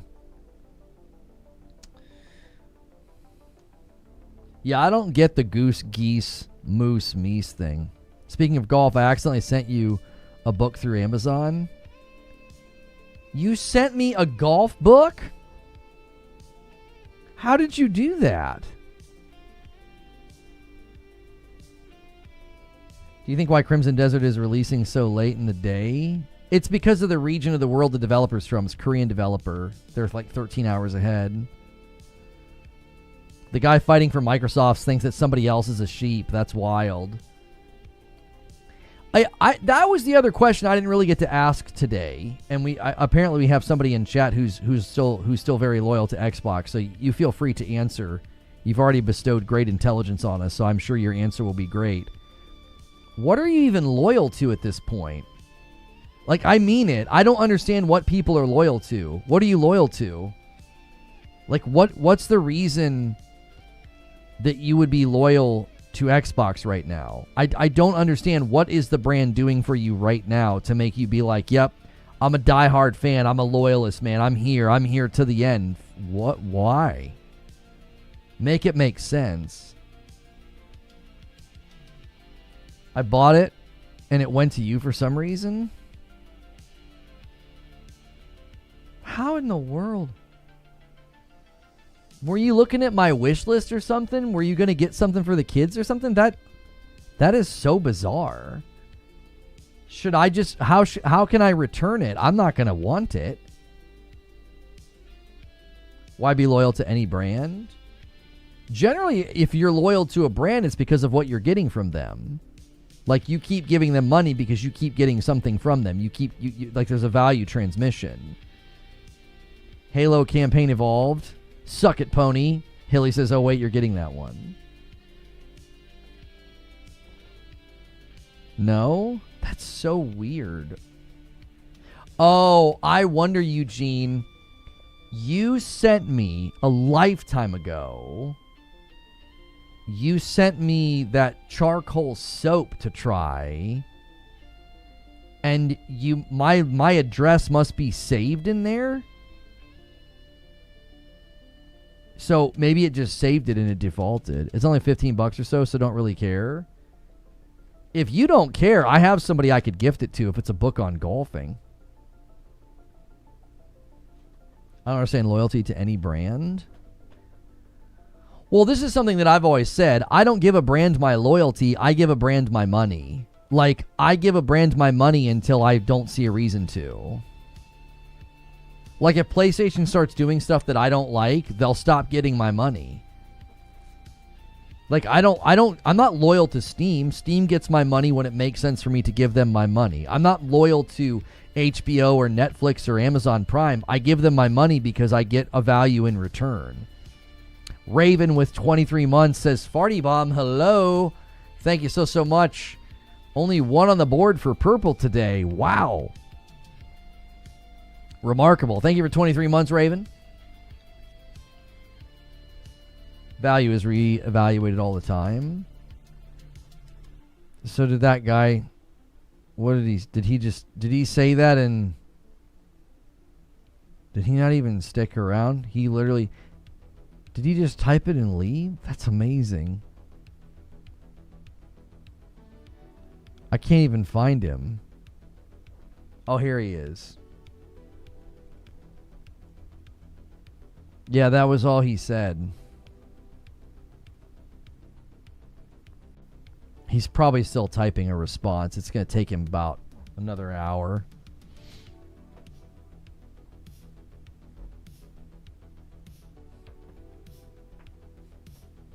I'm low to Steam because it's a pain in the butt using multiple storefronts. Right, so like you're doing it not out of like a brand loyalty thing though. You're doing it to remove friction. Mikey Bot says, if you've seen the PlayStation Store dynamic pricing, how do you feel about it? I think it's scummy. I think if you want people who aren't spending money in your store to come back, that's totally fine. Send them an email with a coupon or something. Right? The idea is if you haven't been spending a lot of money in the PlayStation Store, they're going to give you a bigger discount than someone like me who's regularly spending money in the store. I don't care if you do that to like in the form of like a coupon. Like here's an email, here's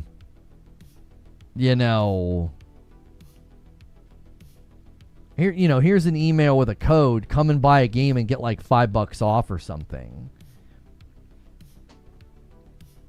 The 4 Foundations of Golf. It's one of the most popular golf books out there. Gift away. Okay. It's probably going to be going to my P.O. box. I had to switch the Amazon wish list. If you guys ever use the Amazon wish list to get something for the kiddos, I almost never even mention the Amazon wish list, but some of you guys remember it and you'll use it for like their birthdays or stuff or like Christmas. Just remember, it's going to go to the P.O. box now. They're going to change something in March. Well, we're in March. They were going to change something with Amazon wishlist, and you'd be able to see my address. So I had to switch it. My address was hidden, but then now I guess you could see it. So I switched it to the P.O. box. So if you guys order anything off Amazon wishlist for the kiddos, you need to let me know. So that way I'll go check the P.O. box. I think that might tarnish loyalty. I agree. As soon as people realize you're doing it, they're going to get really ticked off. I mean, it happened with Wendy's, didn't it? It went to the P.O. box? Okay.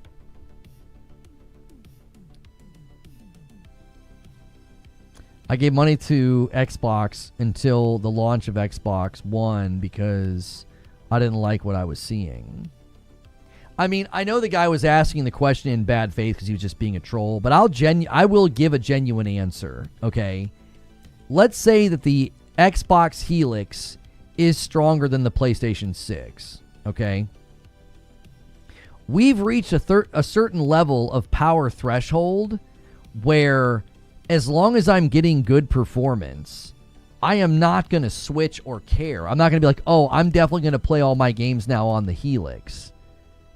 Now, if a review comes out and the Helix version, for whatever reason, is running significantly better and there's a problem with the PlayStation version, like let's just say it's a third-party game or something that is running better on the Helix by a significant margin, then I'll play on the Helix because it's in my living room. I'll just like, oh, well, if there's a problem, I'll just play it over here. I'm still primarily going to be playing on the PlayStation because that's where my games are. That's where all my stuff is. That's just kind of become my home base for gaming. And if you're like, oh, but it looks slightly better over here, do you know how much better I could make third-party games look on my 5070 Ti in my office and I don't come in here to play? Like, do you honestly think I'm going to do that? I'm going to be like, well, I'm going to definitely play on the Helix for slightly better graphics. Do you know what I mean? Like, the diminishing returns are getting worse. That's what I mean. Like, we're getting such diminishing returns on the hardware. So, like, if the PlayStation 6 is looking as good as we're thinking it's going to look with updated versions of PSSR and the neural arrays and the path tracing potentially, I'm not going to feel the need to be like, but it's a little bit better over here or 10% better over here. Whatever it is. Let's say it's 10 or 20%. It just doesn't matter to me. As long as it's running well and looking good. Like what's coming out? Oh, Replaced. Replaced is coming out for Xbox. I'm going to play it over there. Why? Because that's the only place I'm going to be able to play it in my living room. $5 super chat. Thank you so much, Payu771. It's not going to matter. The Series X was a bit more powerful, but look how it turned out. I mean, largely they were the same on paper. That's what all the tech breakdowns said. Before they came out, we kept hearing that the Series X was so much stronger, which is why I told people they're getting ahead of themselves. I'm more interested to see if it's actually Windows 11 or if it's some modified version of it, if there's a stripped-down version of Windows available.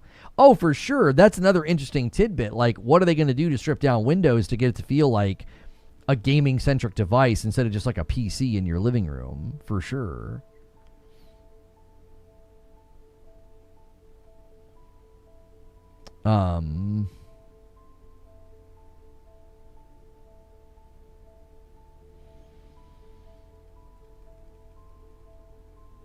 What time is it? Okay.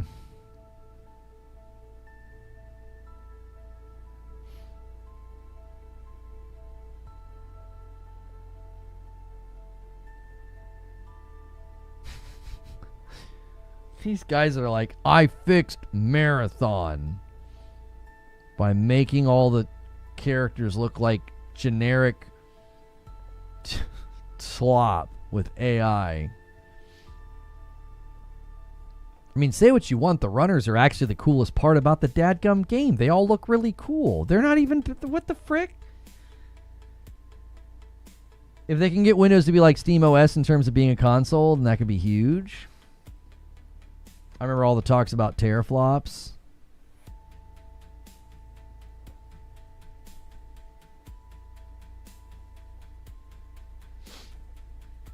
Destiny 2 outranking Marathon is something I didn't see happening on PlayStation for weekly.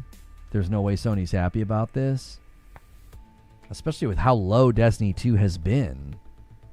That gives us an insight into how many people are playing, right? Because you could use Charlemagne and go look at the numbers and extrapolate if that's true.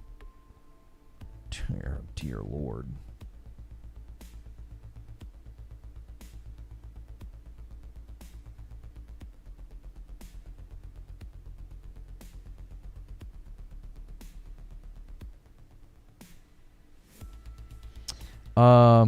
I've said many times since hearing this answer, it reeks. If you had console footage that looked that good, your marketing team would be leveraging that right now to garner more hype and pre-orders. I've said many times since hearing this answer about Crimson Desert console footage. The lack of... I've said many times since hearing this answer about the lack of Crimson Desert console footage. It reeks. I'll just take the it reeks part out. Let's be a little bit nicer. If you had console footage that looked that good, your marketing team would be leveraging that right now to garner more hype and pre-orders. I think that's fair logic. If you had console footage right now that was that crazy, that impressive, right? You'd be using it. Your marketing team would be like, yo, get that out there. Let's get some more pre-orders, boys.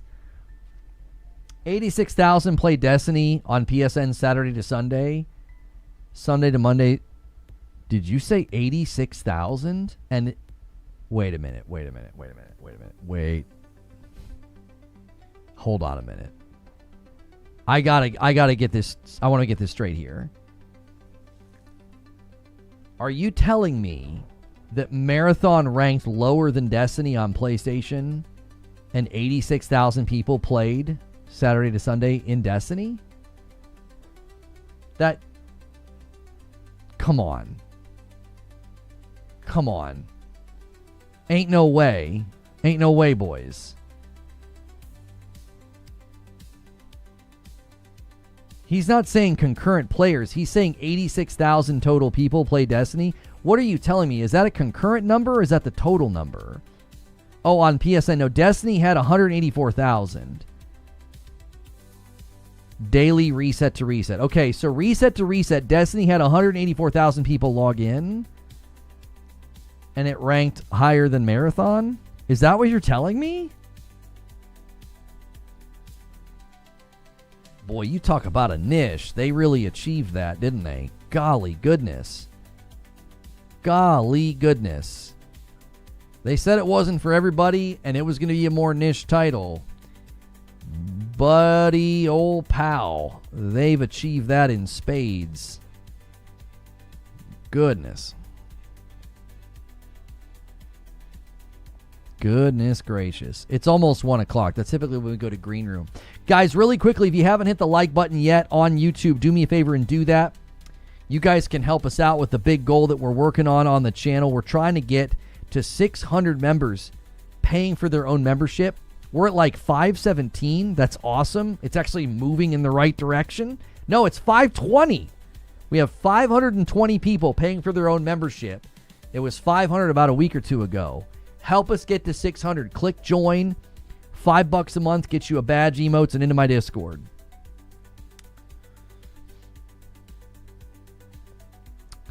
So, anyway, guys, hit like right now if you haven't already. Take a quick second and just smash it. Smash that button. Let's try to get that like count as close to 400 as possible. That'll help this later as a VOD. Catch more people. The opening monologue felt really good, so I think people will enjoy that. My commentary on the Project Helix feeling like a bit of a repeat of history.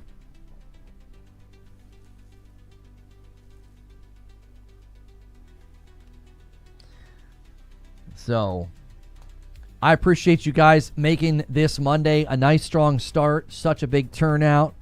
We'll have to bounce back a little bit on the member goal. I'll save the one that I owe you guys and see if we can't just do... Well, no, I'm just going to do it. Let's just be paid up here so that I don't have to remember. I always want to give you guys an opportunity to get the bonus. Like if you get 100 in a day on a platform, I'll just do a 5-bomb. Let me do a single right now to end the day.